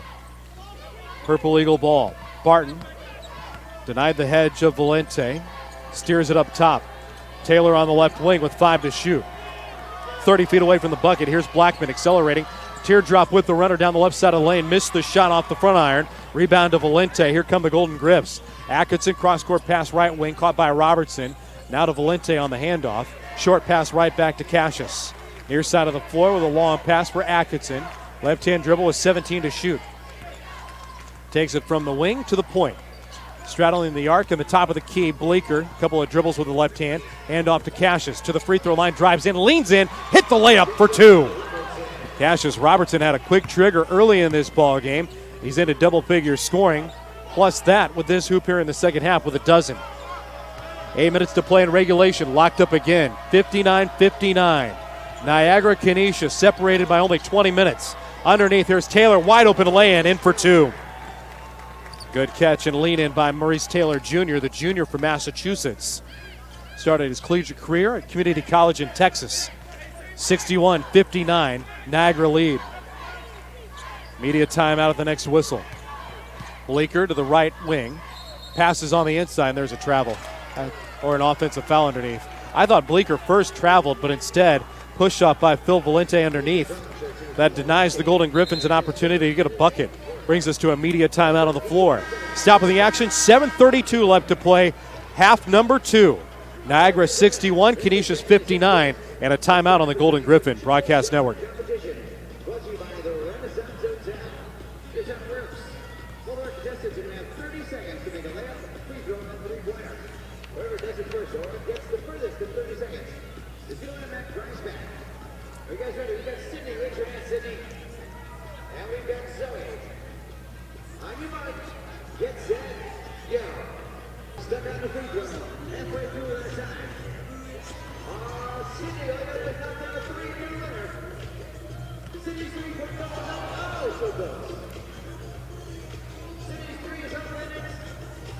so close. Zoe stuck at the free throw line. At the buzzer. Hey, Sydney, you didn't make all three, but guess what? You still won because you made two. Congratulations to Sydney. The Canisius Blue and Gold Fund is the official fundraising effort for the Canisius Athletic Department. Your contributions to the Blue and Gold Fund help build championship teams. For more information or to make a donation, log on to gogriffs.com, then click the Support the Griffs link at the top of the page. The Blue and Gold Fund building tomorrow's Golden Griffin champions. Golden Griffins trying to take one big step forward to another championship. If they can get past the Perps, for the third time this season alone, a matchup with the Gales of Iona on Friday night at 9:30. That tip, and we don't want to get too far ahead of ourselves because there's still 7:32 left to play here tonight. But that tap scheduled to lift off at 9:30. Niagara 61, Canisius 59, 7.5 to play, second half. Niagara 25-19 advantage in this stanza alone. Purple Eagles have to work at 94 feet up the floor. Pressure deployed by Robertson. Veers off to the right. Here's Karan Davis with Blackman, Prochet, Barton, and Taylor on the floor wearing black and purple. Underneath, there's an offensive foul. Blackman with the drive and a personal foul called on Blackman. So that's his second. Underneath, Kevin Bleeker taking the charge. Chris Casey wants an explanation. He'll receive none. 7:19 left to play. Regulation has to be noted because this one has been tied twice and the lead has changed hands 6 times. Niagara in front by a bucket. Atkinson bounce pass onto the block. Right side, Bleeker into traffic. Spins around Taylor and got called for steps. Bleeker had one giant step around his defender, and by doing so, lifted the back foot, and that drew the whistle from Justin Simon. Nice contingent, by the way, of blue and gold off to our left. Cheerleaders, dancers, pep band. Nice contingent from the C block as well. They're decked out, and a lot of blue and gold cheering in the background. That's the rhythmic clapping and the defensive chant. Left baseline, bounce pass. Here's Barton off the back iron, and the rebound down to the Griffs. Atkinson bolts quickly up the floor. Robertson stopped on the right wing, wanted the three. Kicked it back to Chris. Near side of the floor, Kiefer Douse, left corner, looks inside. Uses the Valente screen to get it out of traffic. 15 to shoot for Canisius, down 2 points. 6 minutes and 30 seconds left on the perimeter. Maurice Taylor Jr. bumps Chris Atkinson and picks up a cheapie. Taylor with his first. Free throws for the Griffs. Malcolm McMillan back on the floor for Cassius Robertson. Missed it on the onset. Malcolm McMillan, 5th year, albeit 2 years removed, though, from actually longevity of playing time, nursing a pretty sore right hip. Chris Atkinson doing a lot of the point guard duties tonight. Hits the first free throw and gets the second. First points with the true freshman from Hempstead, New York. Now the second. Nothing but net. Atkinson with 2. That locks us up. 61 points apiece in Albany. 6:20 and the clock motions downward here at the Times Union Center. Barton at the top of the key, drives to the free throw line, drops it off softly for Taylor, cut off underneath the block, right baseline. Off to the elbow for Barton with 13 to shoot. Purple Eagles have to reshuffle the deck.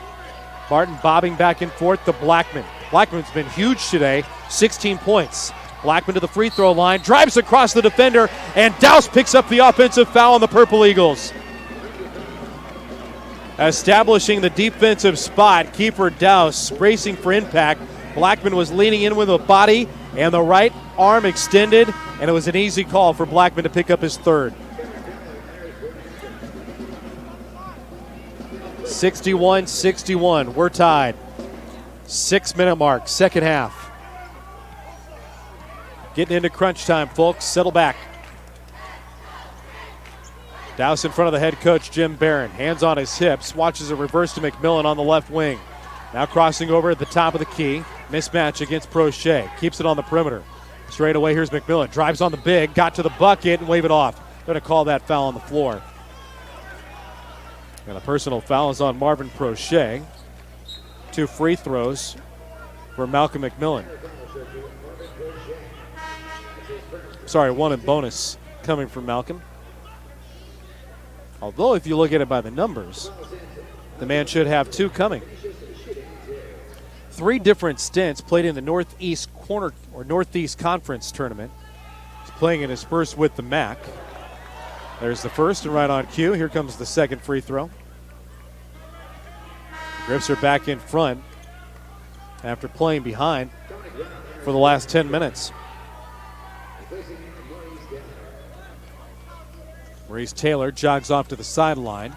Grant Davis back on the floor. Malcolm McMillan ready to lift the second toss. Good rotation off the right iron. No good. Rebound out of bounds. Last touch on Bleeker. Fowler, Prochet, Davis, Robb, and Barton wearing purple and black. On the floor for the home white uniforms of Canisius, Atkinson, McMillan, Valente, Dowse, and Bleeker. 62-61, Canisius in front by a digit. Skip pass into the right corner. Here's Davis, fade away from the right side. Missed the shot. Robb tapped the rebound out of bounds. Off of the Purple Eagles, Golden Griffin ball. The troops will clear in front of us, moving from right to left. Malcolm McMillan walks up the floor himself.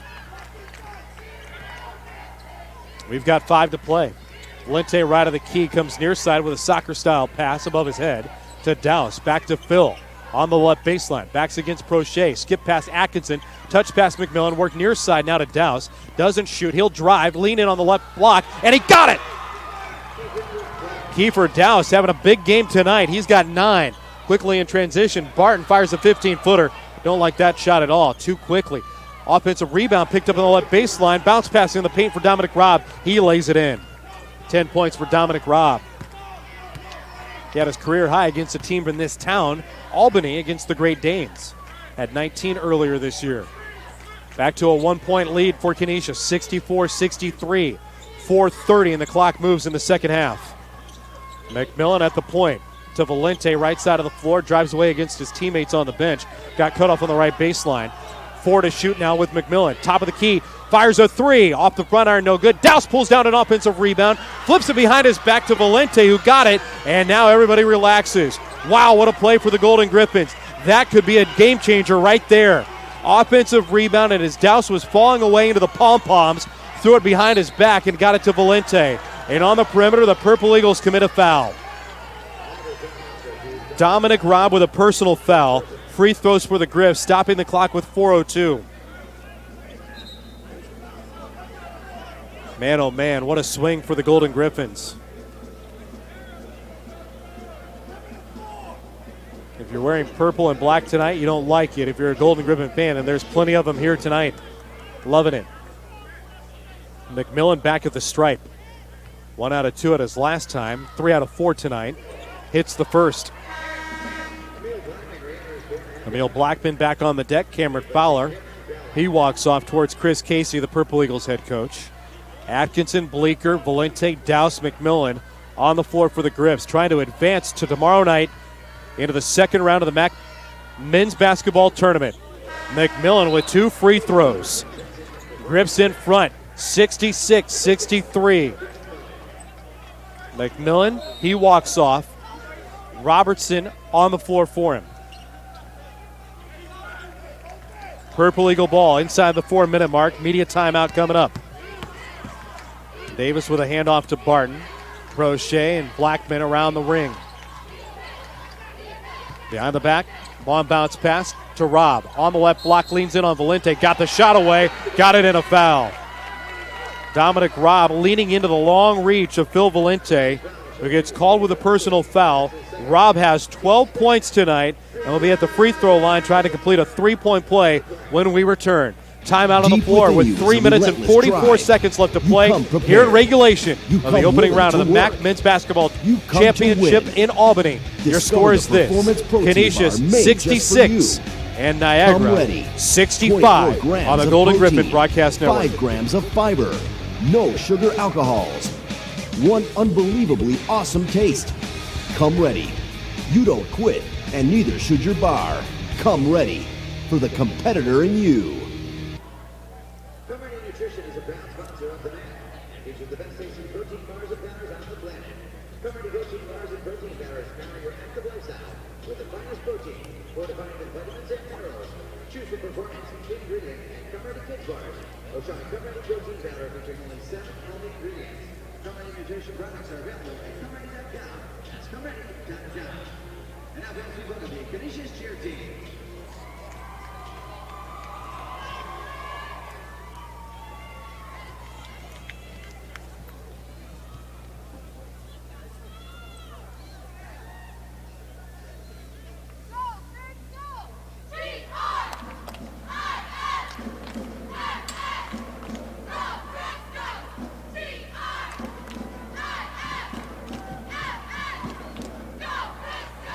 Back once again at the Times Union Center in Albany, New York. I'm Ben Wagner. Thanks for joining us this evening for the Purple Eagles and the Golden Griffins, who have slugged it out 3 different times, being tied, 7 different lead changes, and a ton happening here in the second stanza, where it's been close as well, as is the game.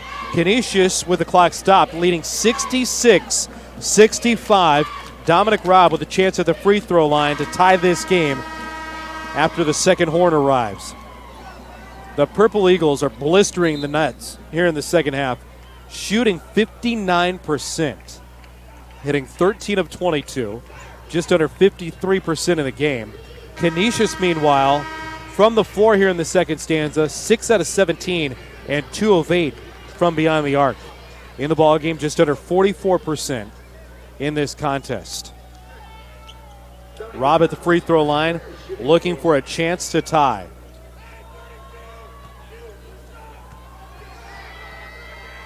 Long, true freshman. Right-handed release, back iron no good. One-handed lasso made by Kiefer Dowse.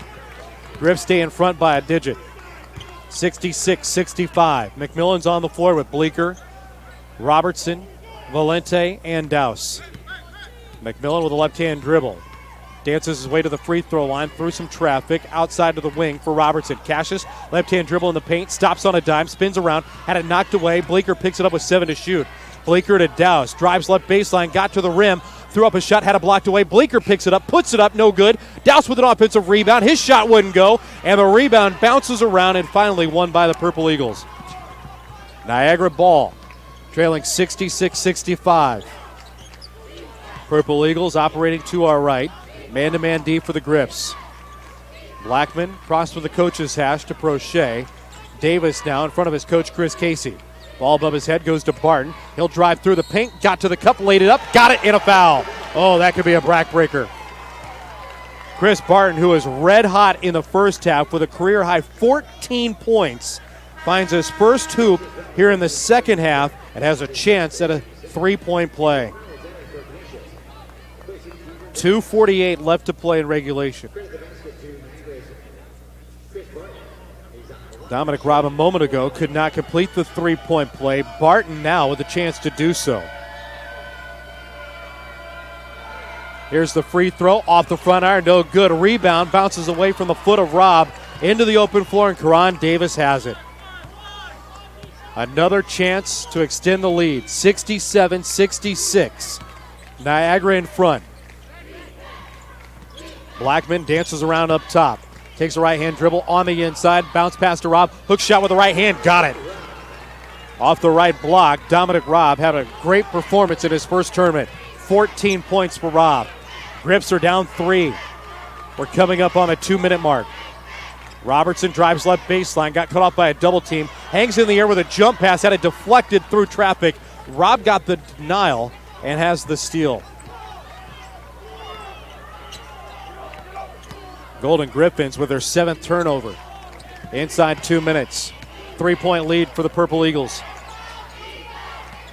Barton on the perimeter, comes near side to Prochet. Working the clock. Blackman drives into the paint. Underneath, Robb, layup good. Dominic Robb has not been denied. He's got 4 straight buckets for the Purple Eagles, and the Griffs have only hit 2 of their last 10 from the field. 95 seconds to go in regulation. Here's McMillan driving wide open down the lane, and he's got the bucket. and a timeout called. And that should be our first stop of the action as well. Media timeout arrives with 93 seconds to go in regulation.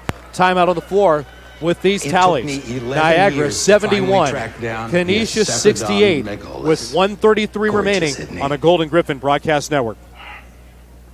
It was pricey, but a total bargain compared to this little beauty. A New York man spent $3.2 million on a dead bat. I have such enormous respect for these creatures, which is why I stuff them and hang them on the walls. You'd make a way better rich person. Lotto, making more New Yorkers rich than any other game. Good luck to all the teams in the tournament. You never know how to play out, and that's why the Niagara Refinery encourages you to get out there and play. MAAC fans, be sure to log on to MAAC.tv to get exclusive access to live games, interviews, highlights, features, and much more on your favorite MAAC teams. Sign up tonight at MAAC.tv/register. The game of basketball was created in 1891. Corner scoring has been a part of the game since. Corner and basketball, together from the beginning.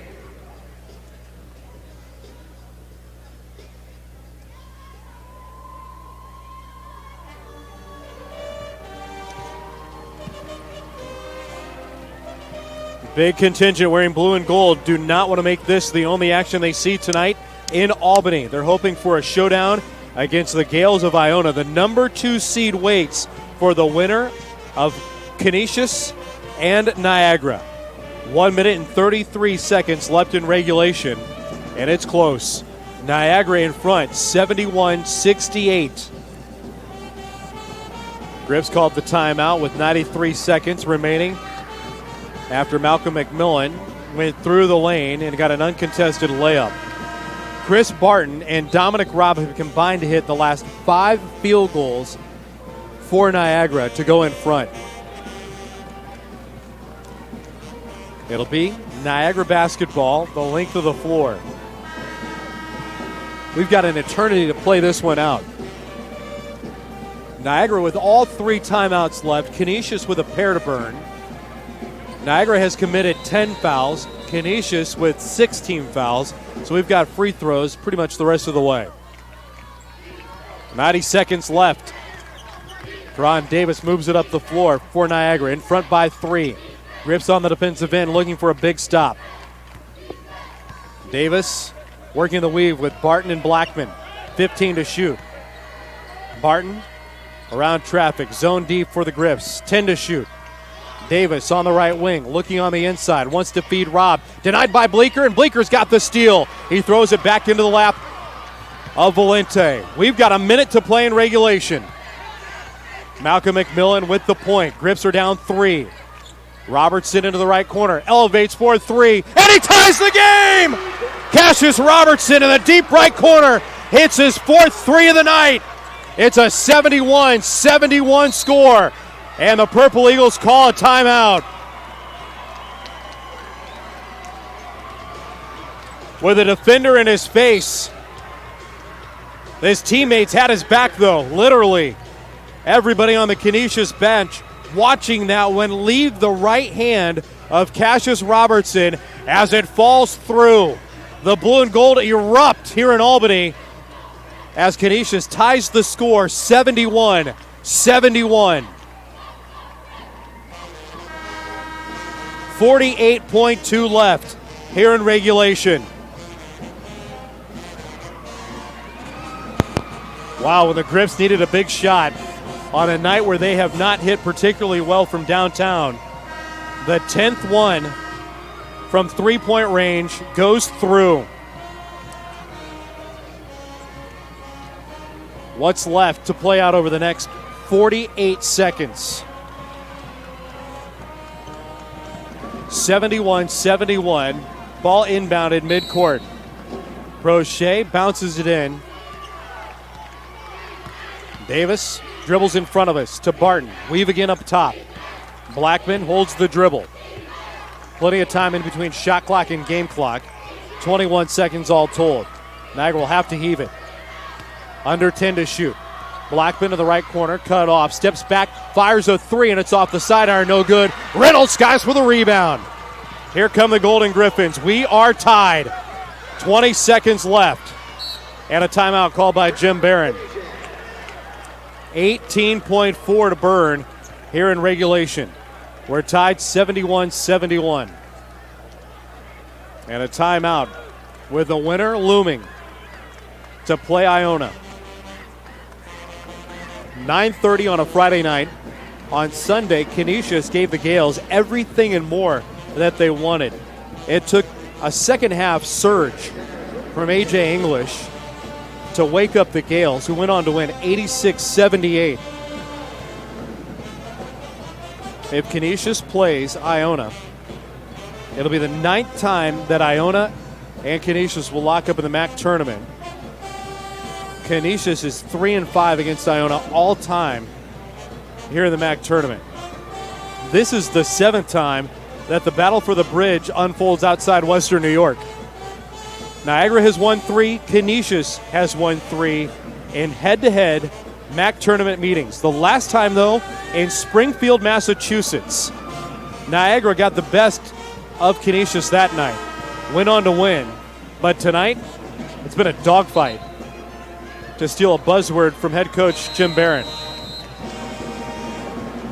His Junkyard Dogs have come from behind off the hand of Cassius Robertson to tie this game 71-71. A 3 in the right corner with 48 seconds, and then a denial of the 3 with 18 seconds gives the Griffs a chance to win here at the buzzer.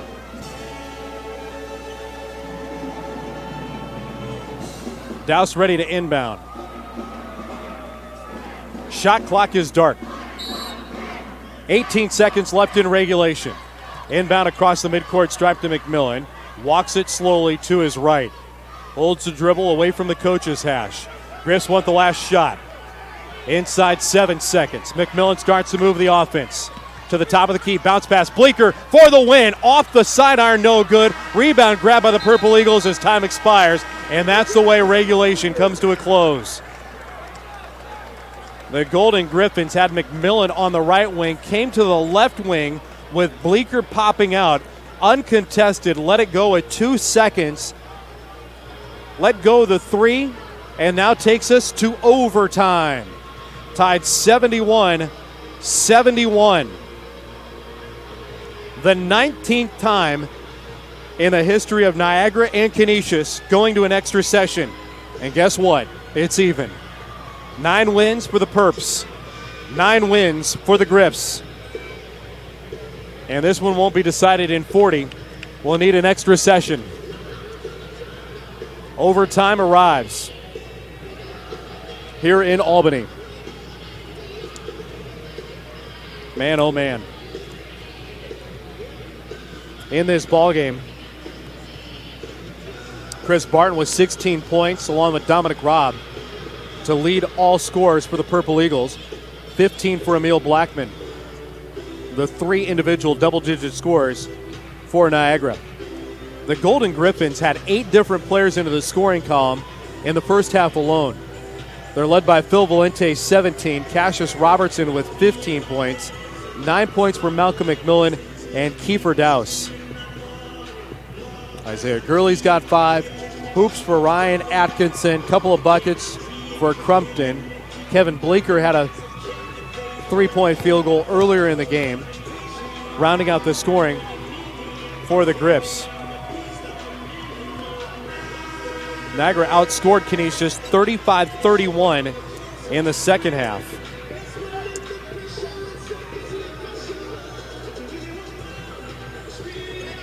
Your halftime score was 40-36.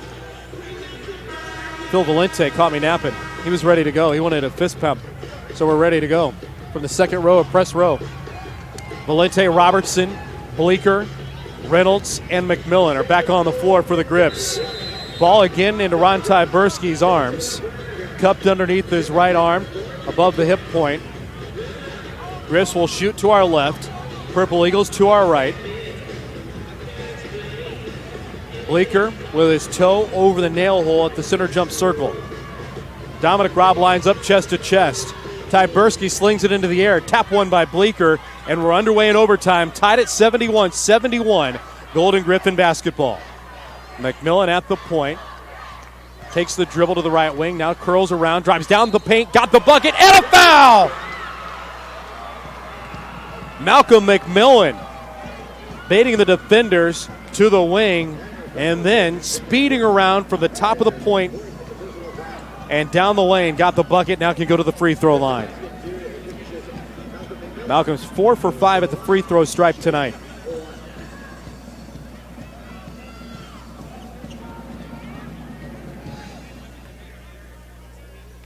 McMillan calmly at the free throw stripe. Dribbles, swishes.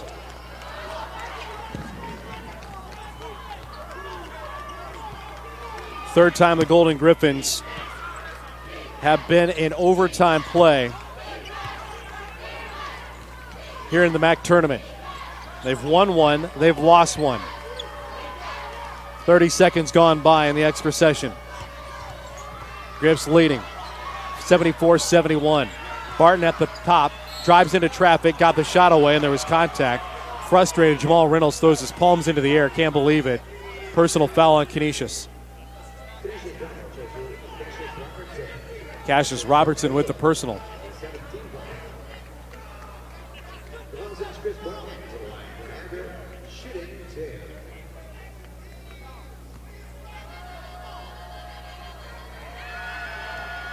Barton at the free throw line for the second time.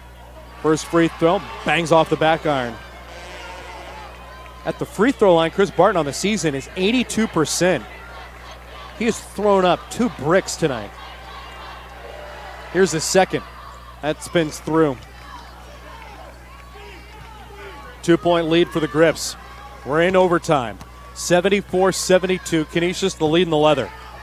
Chest pass for Robertson, the biggest shot of the night to tie the game 71-71. Just under a minute. Now the Griffs trying to keep the advantage. Push pass to Valente into the right corner. Drives on the baseline. Put it up. Yes. Drops it in for 2. Valente's got 19 points. Purple Eagles speeded up the floor. Davis bangs the ball off the hardwood to the top of the key. Steps into a 3 and hits. Wow, that's a big-time shot for Karan Davis. His 4th 3 of the night. And that was at full speed, stopping on a dime, making sure his shoulders were square. Canisius by a point, 76-75. And a whistle off ball. Personal foul called on Niagara. The hold underneath. Dominic Robb with a personal foul. That's number 4 on the freshman who's been fantastic this evening. 16 points, all here in the second half for the 6'8", 215 frame of Dominic Robb. And somebody called timeout.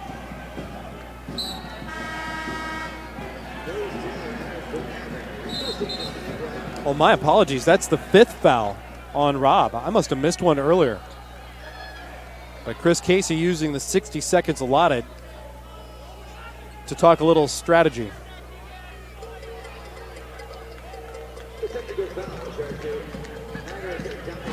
Oh, a technical foul has now been called on Dominic Robb. Chris Casey is incensed. Justin Simon is forced to stand next to the head coach of the Purple Eagles and wear it. He is not happy about that call in his team's biggest game of the year. Chris Casey's defending his player. McMillan, meanwhile, goes to the free throw line. It's the first. He's got one more coming. Karan Davis is at center court. And he's asking Justin Simon, with basically said, "What's up, man? What happened?" 2 free throws for Malcolm McMillan. That's what happened. And a 3-point lead for the Griffs. And now Phil Valente a chance to go to the free throw line and twist the knife. Justin Simon in conversation still with Karan Davis, and Emil Blackman turned around from the lane. They're trying to defend Dominic Robb. Well, after that, got Valente to the free throw line, and he swishes the first. What a swing for the Griffs here in OT.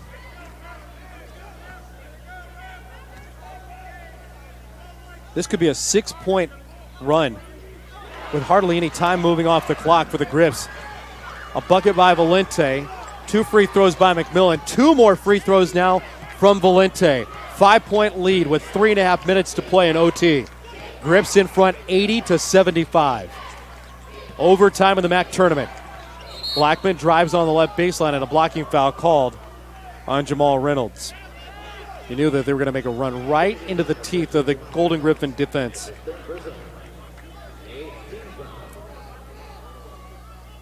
Blackman will go to the free throw line.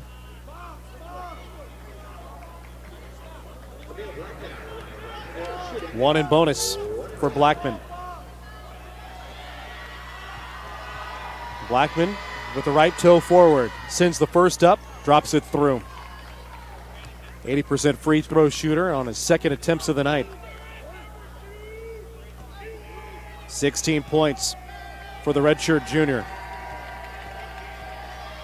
Here comes the second. Good arc, falls right through the bottom rung of the nylon.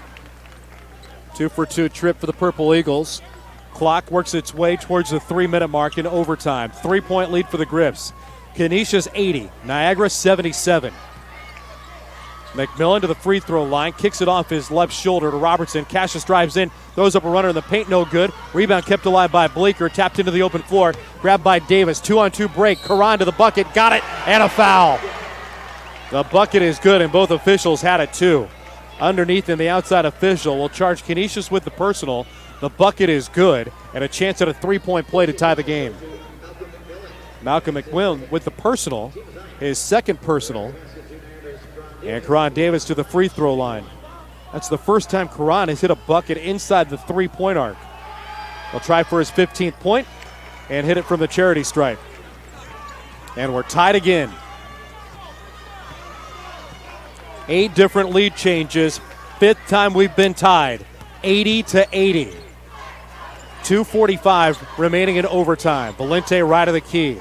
Shovels it off to McMillan. From in front of his bench to Bleeker. Quick pass on the inside to Valente. Underneath bucket. Here's Reynolds getting the shot away, and it's no good. But there's a foul on the Purple Eagles. Jamal Reynolds will go to the free throw line here in the overtime, where we started 71-71 and even still. 9 points apiece. Reynolds at the free throw line. 2 shots headed his way. Reynolds in the first. Spins off wide right.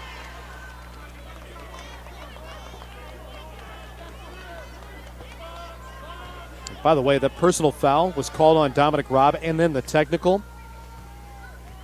Robb thought there was a contact that he took as Reynolds hit the back cap, so he splits the pair.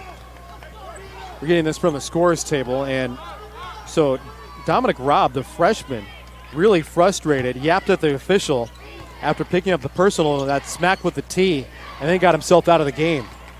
It's a large presence to lose on the inside. Blackman driving down the right side of the lane, kick out left corner. Davis, step inside the arc. Here's Prochet. Jumper falls off, no good. Missed it from 17. Rebound to the Griffs with a 1-point lead. 2 minutes to play in overtime. A chance to play on Friday night against Iona. 81-80, Canisius.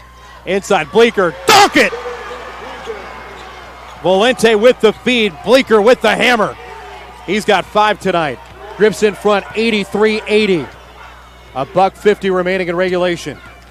Blackman takes the dribble around the horn. Here's Blackman off to the left corner and underneath. Prochet ran into the contact of a Canisius defender. A body went flying, and that is the full white garb of Phil Valente. Valente picks up the personal foul. Jim Barron applauding his defensive effort. 3rd personal foul on Phil. Free throws for Marvin Prochet. Prochet with all his point production in the second half, trying to add to his 7 points. Not a good free throw shooter from Long Island at 65%. Prochet's first. Bangs off the front iron, no good.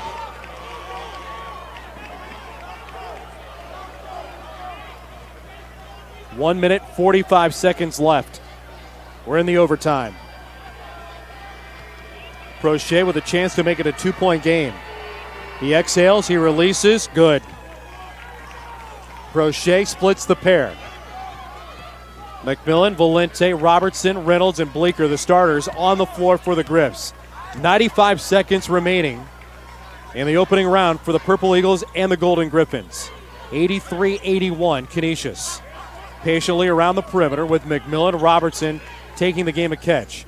Malcolm left to the key, jukes to his left, drives right, now backpedals out of traffic with 5 to shoot. At the point to Robertson, right wing, a 3. That just grazes the iron. Reynolds pulls down an offensive rebound. Canisius basketball. A chance to burn even more clock for the Griffs. Here we come on the 1-minute mark. Everybody in Albany knows it now. 83-81 Canisius. Griffs burning clock, inside 10 to shoot. McMillan on the left wing, drives to his right to the free throw line, stops, spins around, goes to Valente, teardrop in the paint, no good. It was down, but then it popped out. A chance to tie or lead for Niagara. 83-81 Griffs. Blackman leans into a 3, had it partially deflected by Reynolds. The ball off to the left baseline, grabbed by Valente, and he calls a timeout. He wants a timeout or no? On the baseline, he was calling for a timeout. Jim Barron said the hands were together. Somebody needs to see it. Now, Jim Barron's just been ushered back to his coach's box. Ron Tyberski slapped the floor and said he was standing on the line. Oh, that's a tough one to take. Really, really tough. Now maybe the monitor will come into play, whether or not they're going to look at the timeout being called or whether or not he was out of bounds first. Blackman just took a shot to give the Purple Eagles the lead. Jamal Reynolds deflected that ball in its flight on the way to the iron. With that shot being blocked, Reynolds coming up big. Offensive possession a moment ago, and now denying a potential go-ahead bucket. 30 seconds left in overtime. They're taking a long look at this across the way. 9:30 on Friday goes to the victor. Gales waiting, the most recent opponent to cap off the regular season for the Golden Griffs. This has been a heck of a ball game, and what would you expect? 72 different times in the 178 all-time meetings between Canisius and Niagara. The games have been decided by 5 points or less. This one is the 19th all-time overtime between the Perps and the Griffs. The decision has been made. 28.9 on the game clock, 15 on the shot clock, and I think it's going to stay with Niagara. Davis with the spot inbound. The trigger will come baseline left. McMillan, Robertson, Bleeker, Reynolds, Valente are on the floor for Canisius. Davis to inbound, Barton, Taylor near the bucket. Blackman, Prochet up top. Bounce pass into Barton, comes to Blackman. 13 seconds in between shot clock and game clock. A steal by Valente. He picked the pocket of Blackman. And a foul immediately by the Purple Eagles. Wow. Wow. Wow. Wow. At a time where Niagara could not afford to cough it up, it was a clean strip of Phil Valente sneaking in with a right-handed snare, took it right off the hip. The foul to Valente and a chance to go to the free throw line. 83-81, Canisius in front. Valente heaves the first, good. 7 points at the free throw line for Phil Valente. Trying to continue his perfect night at the stripe. He does so with a swish. Griffs in front by 4. Could that have done it? 18 ticks left. Davis 4-3. That's wide left. Tap at the bucket by Blackman. It falls in. It's a 2-point tap in. 13.9 to go in regulation. Timeout called with 13.9. Canisius 85, Niagara 83. Timeout situation with both teams at the double bonus. Each with 2. That's what hangs on the center hung scoreboard at midcourt here in Albany.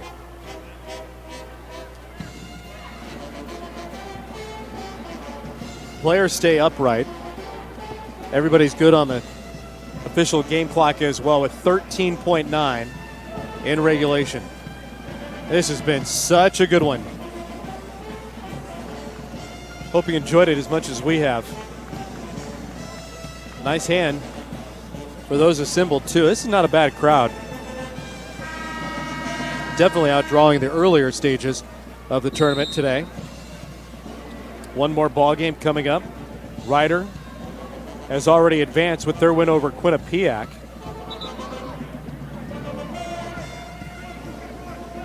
The Marist radio crew forced to do about an hour and a half pregame show off to my left. Sorry, fellas. What more do you want? It's March. You're in overtime. 85-83, Canisius in front. 14 ticks left. Running the baseline, Valente with the inbound to McMillan, and he's grabbed by Fowler. Personal foul on Cameron Fowler. That stops the clock with 2 seconds evaporating. More free throws for Malcolm McMillan, where he has had ice water in his veins. What more would you expect from a fifth-year senior? He's got a pair headed his way. 8 out of 9 so far at the stripe. McMillan, a couple of deep breaths, exhaling, bending slightly at the knees, lifting the first shot, off the mark, no good. Griffs have been led tonight from Phil Valente's effort. 8 for 8 at the free throw line, helping build his 23-point performance. Cassius Robertson, his last field goal was the one that tied us at 71. He's got 15 tonight. McMillan at the free throw stripe. He'll split the pair hitting the back half, give him 15. Bleeker out, Douse on the floor with McMillan, Reynolds, Valente, and Robertson. 12 seconds to go. 86-83 lead for Canisius. A chance to tie with a 3. Here's Blackman. On the left wing with 3 to shoot. Got bumped by Douse. Oh, they call the foul! Oh, man. Oh, man. Bumping on the perimeter, trying to deny the 3-point attempt. And Rusty Cooper blew the whistle.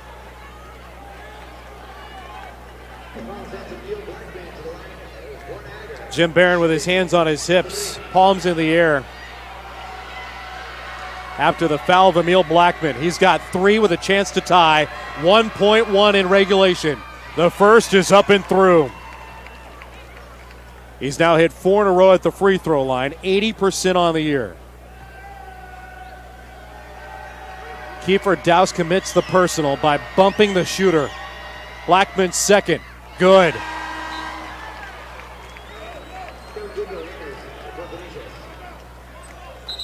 And a timeout called by the Griffs before the third. Holy socks. 1.1 in overtime. And a foul called to get Emil Blackman to the free throw line. Blackman with 10 in the first half, making it a 20-point effort. It was the Emil Blackman show just a week ago on this Thursday night at the Kessler Athletic Center, where he dropped in 27 points. Blackman with one more free one. A chance to tie. Griffs have a timeout if they want to call it, regardless of what happens. Blackman with a free throw coming to tie the game. Swish. Oh my, here we go. Timeout first, 1.1 to play in overtime. 86-86.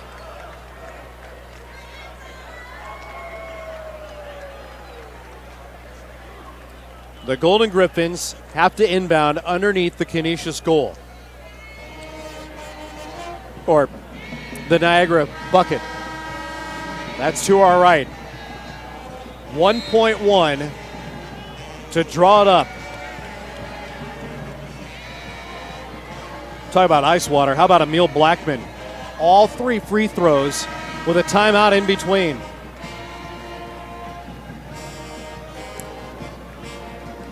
Valente will trigger the inbound guard by Prochet. McMillan, Douse, Reynolds, and Bleeker on the floor. Running the baseline. Inbound goes to McMillan. Throws it up from half court. That's not going to count.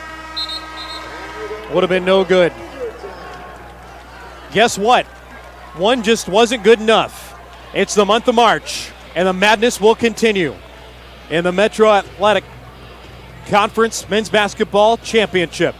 Overtime number 2, 86-86. And for the second time this season alone, the Golden Griffins will have to play more than one frame. In Las Vegas, it was a triple overtime thriller where the Golden Griffins matched an NCAA record by scoring 11 points in the final minute of play, and then went to the third overtime and waxed their opponent with 12 unanswered. Now tonight, a second overtime arrives, and with 5 minutes posted and an OT clock, we start 86-86.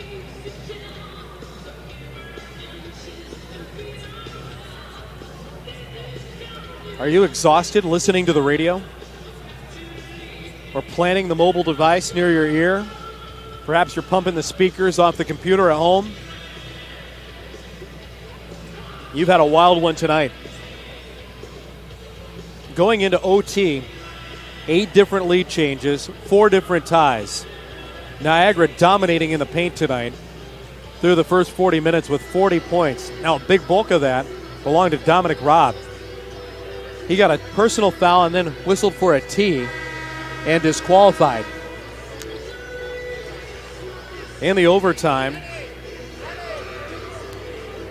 3 for 6 in the OT for each team. Bill Valente coming over for more knuckles. I just want the man to play the game. Let's go, baby.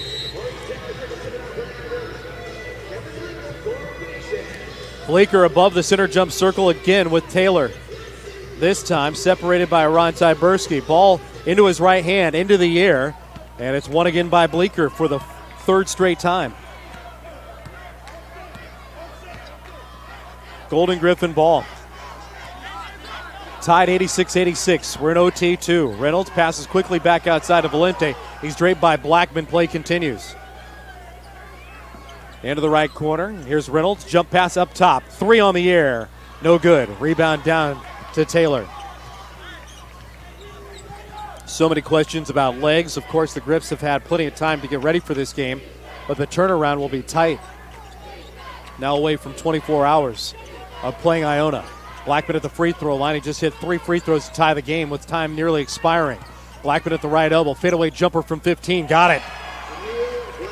Man, that guy, he has his best days when the Golden Griffins do not want him to have them. 27 last Thursday. Blackman tonight with 22.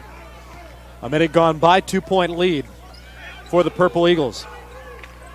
Right perimeter, McMillan to Robertson. Robertson, McMillan, the game of catch now involving Reynolds. On the inside, Valente off the left elbow, drives in, put it up with the left hand, and scores! Phil Valente coming big here in the OTs. 8 points in the extra sessions. And Valente with 25 on the night. Blackman up top to Prochet, right of the key, near side for Barton. Barton with a left-hand dribble, cut off by Robertson. Bumped him off the free throw line, spins around, leans in, trying to get a shot away. Has to back it back outside with 7 to shoot. Davis on the perimeter, guarded by McMillan. Picked up a nickel dimer on the perimeter. Drove right at him. McMillan couldn't stop him quickly enough to stay in front. So the graze of the bodies stopped the clock with 3:17.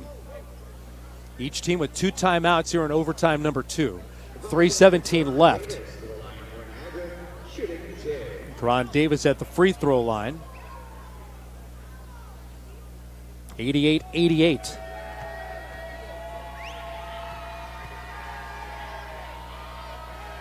First free one. Front iron as it came off the hand flat. No good.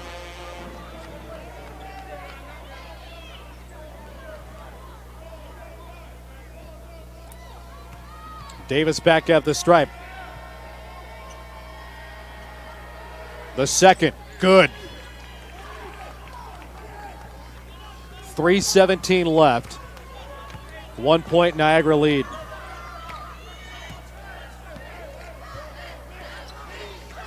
Grip ball to our left. McMillan in between the circles with Robertson near the coach's hash. Comes near side of the floor for McMillan. Floats the pass to the free throw line. Valente wants to drive. Spins in the paint, leans in, put it up, and couldn't get the bucket. He'll go to the line, though, and try to extend what is already a great night for Phil Valente. Valente tied Darren Finn and Craig Wise for a program record in the MAAC tournament with 25 points. The record can be his. Valente at the free throw line. We'll have to wait on that. He's got one more coming.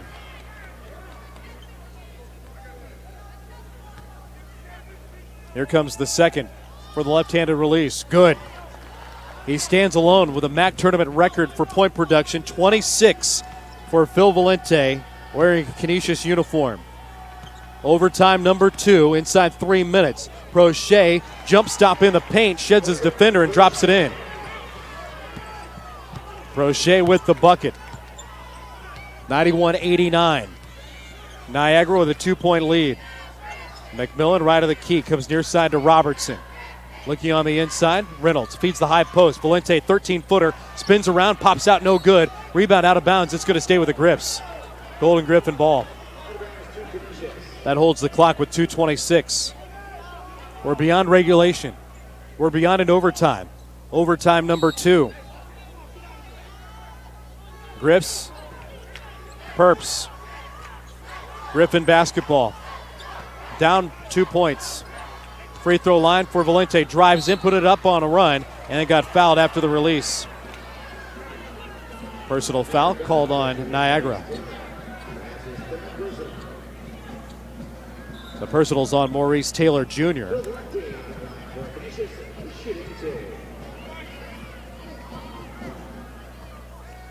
Valente back at the free throw line. There's his first this trip. That's good. Phil at the line tonight. 9 out of 10. Here's the second. 10 of 11 tonight for Phil Valente.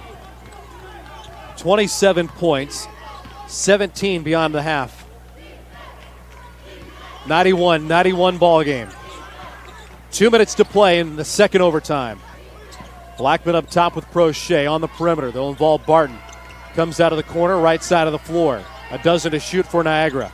Blackman crosses over, and an offensive foul's been called on Niagara. Maurice Taylor Jr. frustrated by getting whistled. That'll be number 4 on Taylor. Foul trouble for the Griffs. 3 for McMillan, Valente, and Reynolds. 4 fouls on Blackman, Prochet, and Taylor with their foul trouble. 1:45 left to play. Overtime number 2. 91-91 game. Valente right of the key. Ball above his cap. Throws it over to the right wing. McMillan looking for a little help. Gets a screen from Phil. Doesn't use it. 10 to shoot for the Griffs. McMillan, right corner, launches a 3 and hit it! Malcolm McMillan buries the 3 in front of his teammates. The 2 biggest shots of the night have come out of the right corner. Cassius Robertson, under a minute to play, hit one to tie the game at 71. And now Malcolm McMillan, with 1:28 remaining in the second overtime, hits what was called a 3 and now will be reviewed. His toe off the left sneaker, very close to being on the line. The whistle came immediately to review it. Canisius for the moment, 94-91 with a $1:28 remaining. Ron Tyberski, Rusty Cooper, they're looking at it and evaluating a 3 or a 2. Well, after going under the hood, the huddle, It's a 2. It is a 2. So McMillan puts the Grips in front with the gold of a toe on his sneaker over the black of the three-point arc to make it 93-91. Canisius. 88 seconds remaining. Overtime number 2. Grips line up defensively. Malcolm McMillan just got a backhanded slap from Phil Valente. They're ready on the defensive end with Reynolds, Bleeker, and Robertson. Right of the key, Karan Davis for the Purple Eagles. Trailing Canisius, 93-91. Barton gave up the dribble, comes near side with a chest pass to Davis. Crosses over, good hedge by Bleeker, cut off the drive. 12 to shoot. Blackman drives inside the arc, left side, and he lost it. Diving on the floor, Robertson tied up with the offensive player. Kick out, Davis for 3. That's no good with 2 on the shot clock. Bleeker cleared to the floor, and there is a foul underneath. What happened? The ball went out of bounds. Now Ron Tyberski has stepped in, and he's called what? There was a foul first called on Niagara. They're going to call a double foul. Bleeker went flying from underneath the bucket. 58.8 left in second overtime. Canisius in front, 93-91. Oh, they're going to say it's going to be Purple Eagle ball. I thought they called a foul underneath to the right baseline. Maybe it was the emphatic point down to the other end of the floor. That's why they called it the possession. Ron Davis to trigger, spot inbound, baseline right, underneath the Niagara goal. 2 to tie, 3 to go in front, and quickly a timeout called by the Purple Eagles. They just avoided a 5 count. The official on the near side, Jim Barron, deploying him to call a 5 count. He said, you got the count too, you can call a 5.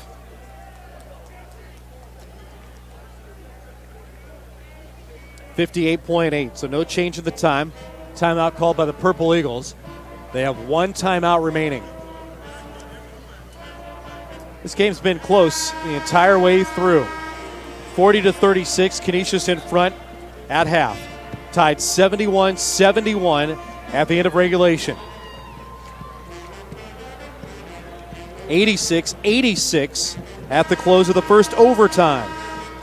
Griffs have gone into overtime already this season 3 times against one opponent. Right before the Christmas holiday arrived, Griffs able to preserve. What can they do tonight where it's on the line? Inbound goes to the Purple Eagles. 93-91, Canisius. Here's Davis, stop and pop right elbow, ties the game with a jump shot. Ron Davis makes it 93-93. Griffs with 40 seconds on the game clock as it runs, 22nd on the shot clock. Reynolds walks the dribble on the right wing. Now gives it up, looks to pass. High pass received by Valente. Straddles the arc in front of his teammates. Drives on the right baseline. Into traffic. Hook shot with the left hand. Fouled. He got bumped on the hip by a Purple Eagle. And a personal foul is on Maurice Taylor. That's number 5. I think. It is. Number 5 on Taylor. Becomes the second Purple Eagle disqualified. Jim Barron said, let's go. He calls his troops over. Bleeker, Reynolds, Valente, McMillan, and Robertson are on the floor. 1 timeout for Niagara. Canisius with 2 to burn. The possession arrow to the black and purple. 24 seconds and the second overtime to play out. Canisius, Niagara tied 93-93. Griffs with free throws for Phil Valente in seconds.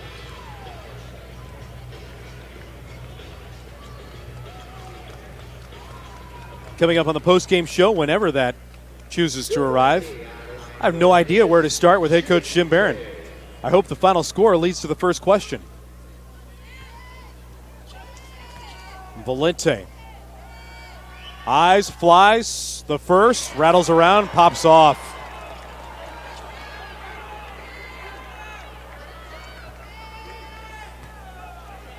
Now the second for Phil. Pops out, no good. A chance to win. Shot clock dark for the Purple Eagles.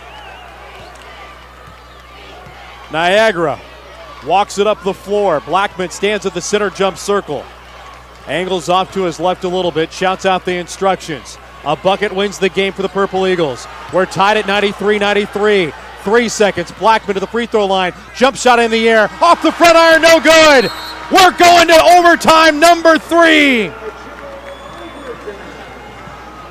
The Purple Eagles with a chance to win the ball game.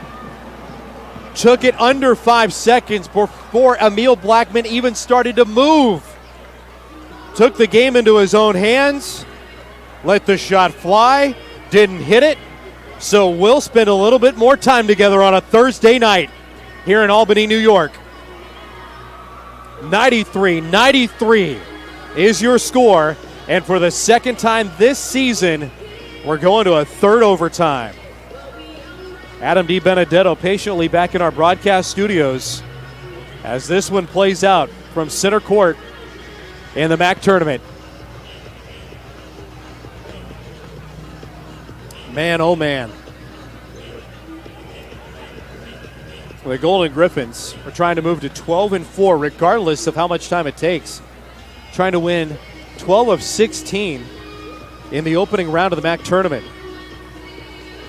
The Griffs also trying to make it 6 out of 7 in head-to-head play against Niagara. They have dominated the Purple Eagles in recent memory. Tonight, with it all on the line, a little bit more exciting. 3 seniors don't want this to be their final stop. They want a shot to take down one of the league titans. Iona, the number 2 seed, narrowly edged by Monmouth for the number 1 seed in the MAAC tournament. But this, Mike Demos coming up huge from Marist right now with a little aqua. This one's been drained out. Empty water bottles around press row for Todd Callan, my colleague off to my left. He's got the Niagara broadcaster in Western New York, but clearly you have made the right choice to join us here this evening. We played for over 2.5 hours. Niagara Canisius. Overtime number 3, 93-93.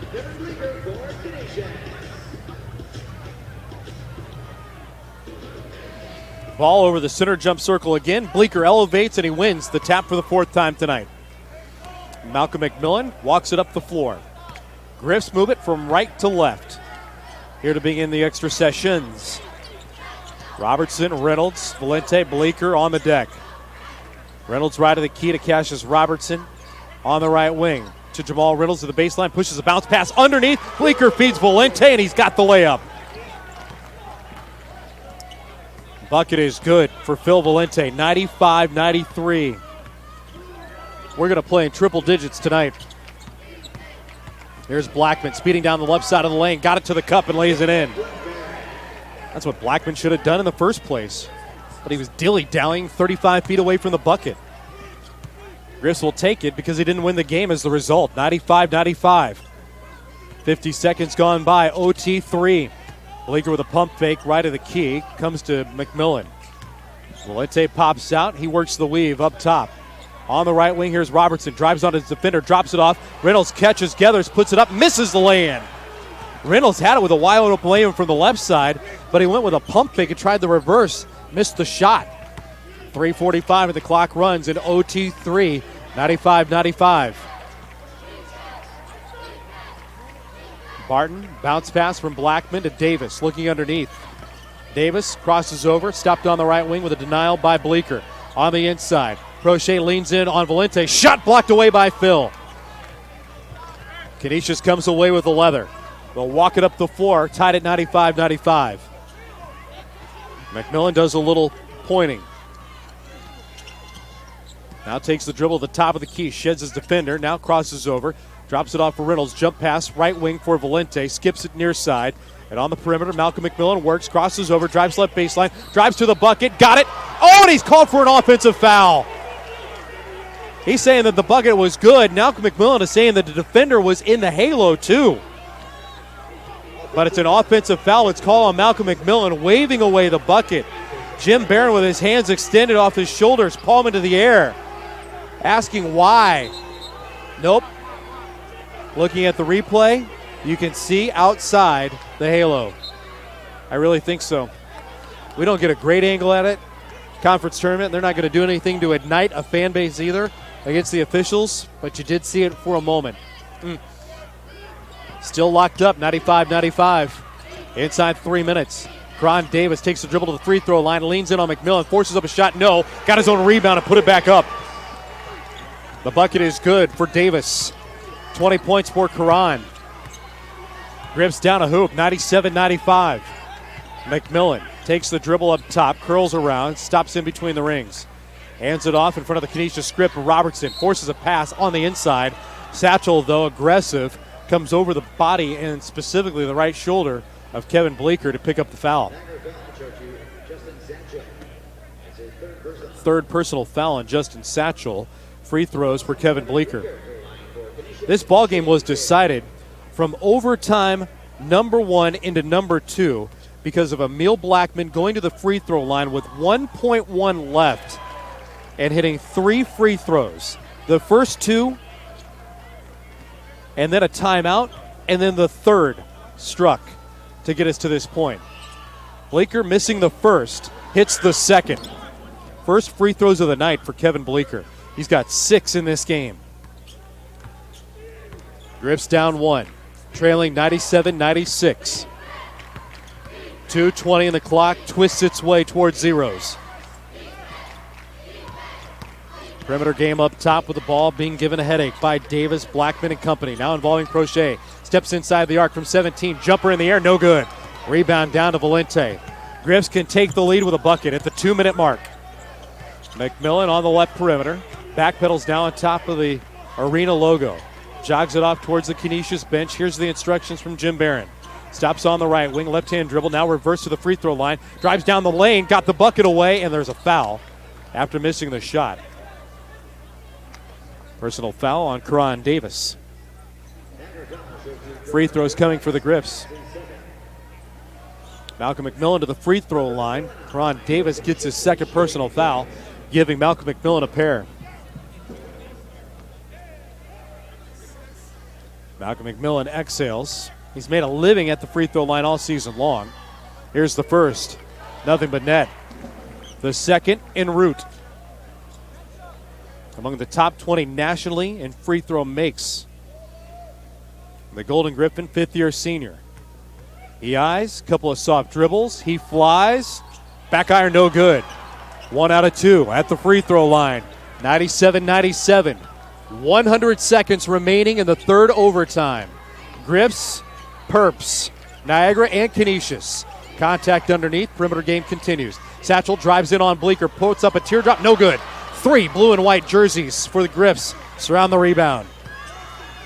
We've got 1:23 remaining in overtime number 3.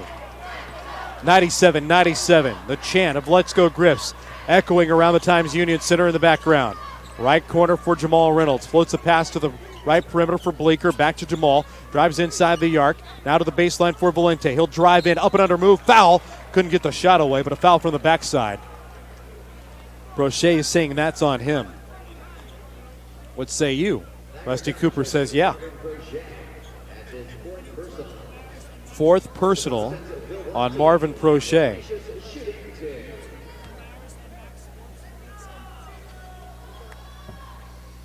Valente at the free throw line. Good on the first.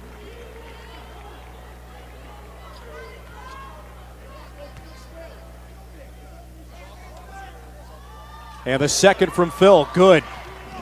Continues to add to his tournament record for a Golden Griffin. Inside a minute, friends. 99-97. Griffs in front.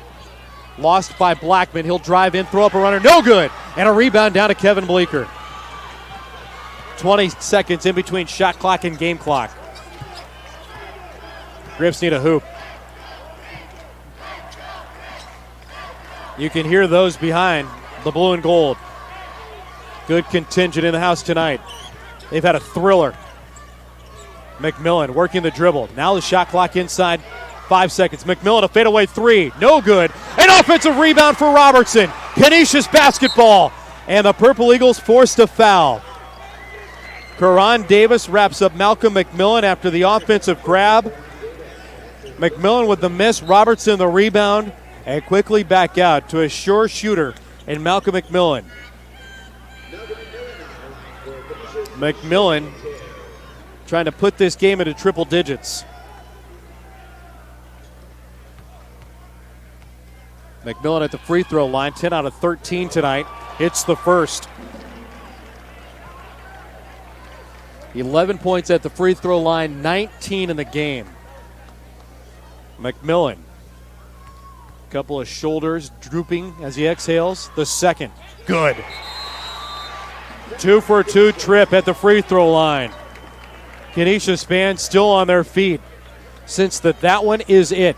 101-97, a 4-point lead, timeout called. Niagara with 1 timeout remaining. 20.5 seconds in overtime number 3.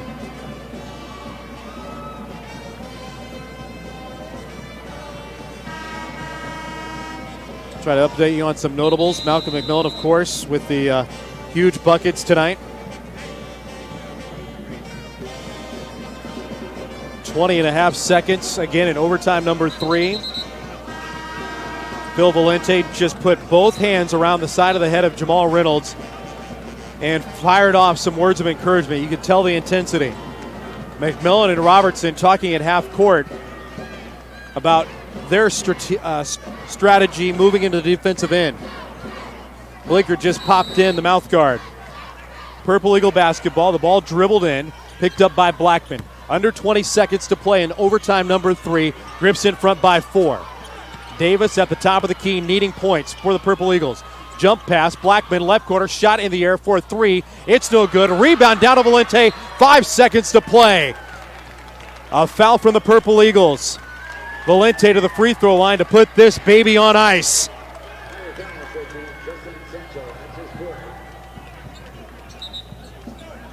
5.2 officially on the clock. Canisius 101, Niagara 97. Second time here in this season that the Grips have been in 3 overtimes, and they both have been equally as dramatic as they have been different. Valente good on the first. 5-point lead for the Grips. The second spins out. 3 seconds, jogging up the floor. Here's Blackman losing the handle, drives, and couldn't get a shot away. That horn in the background allows everyone to exhale, and for Golden Griffin fans, throw both arms into the air because the Golden Grips have survived round 1 of the 2016 MAAC Men's Basketball Championship. You're going on a Friday night to play the Iona Gales. Collect yourself. Canisius is a victor tonight, 102-97.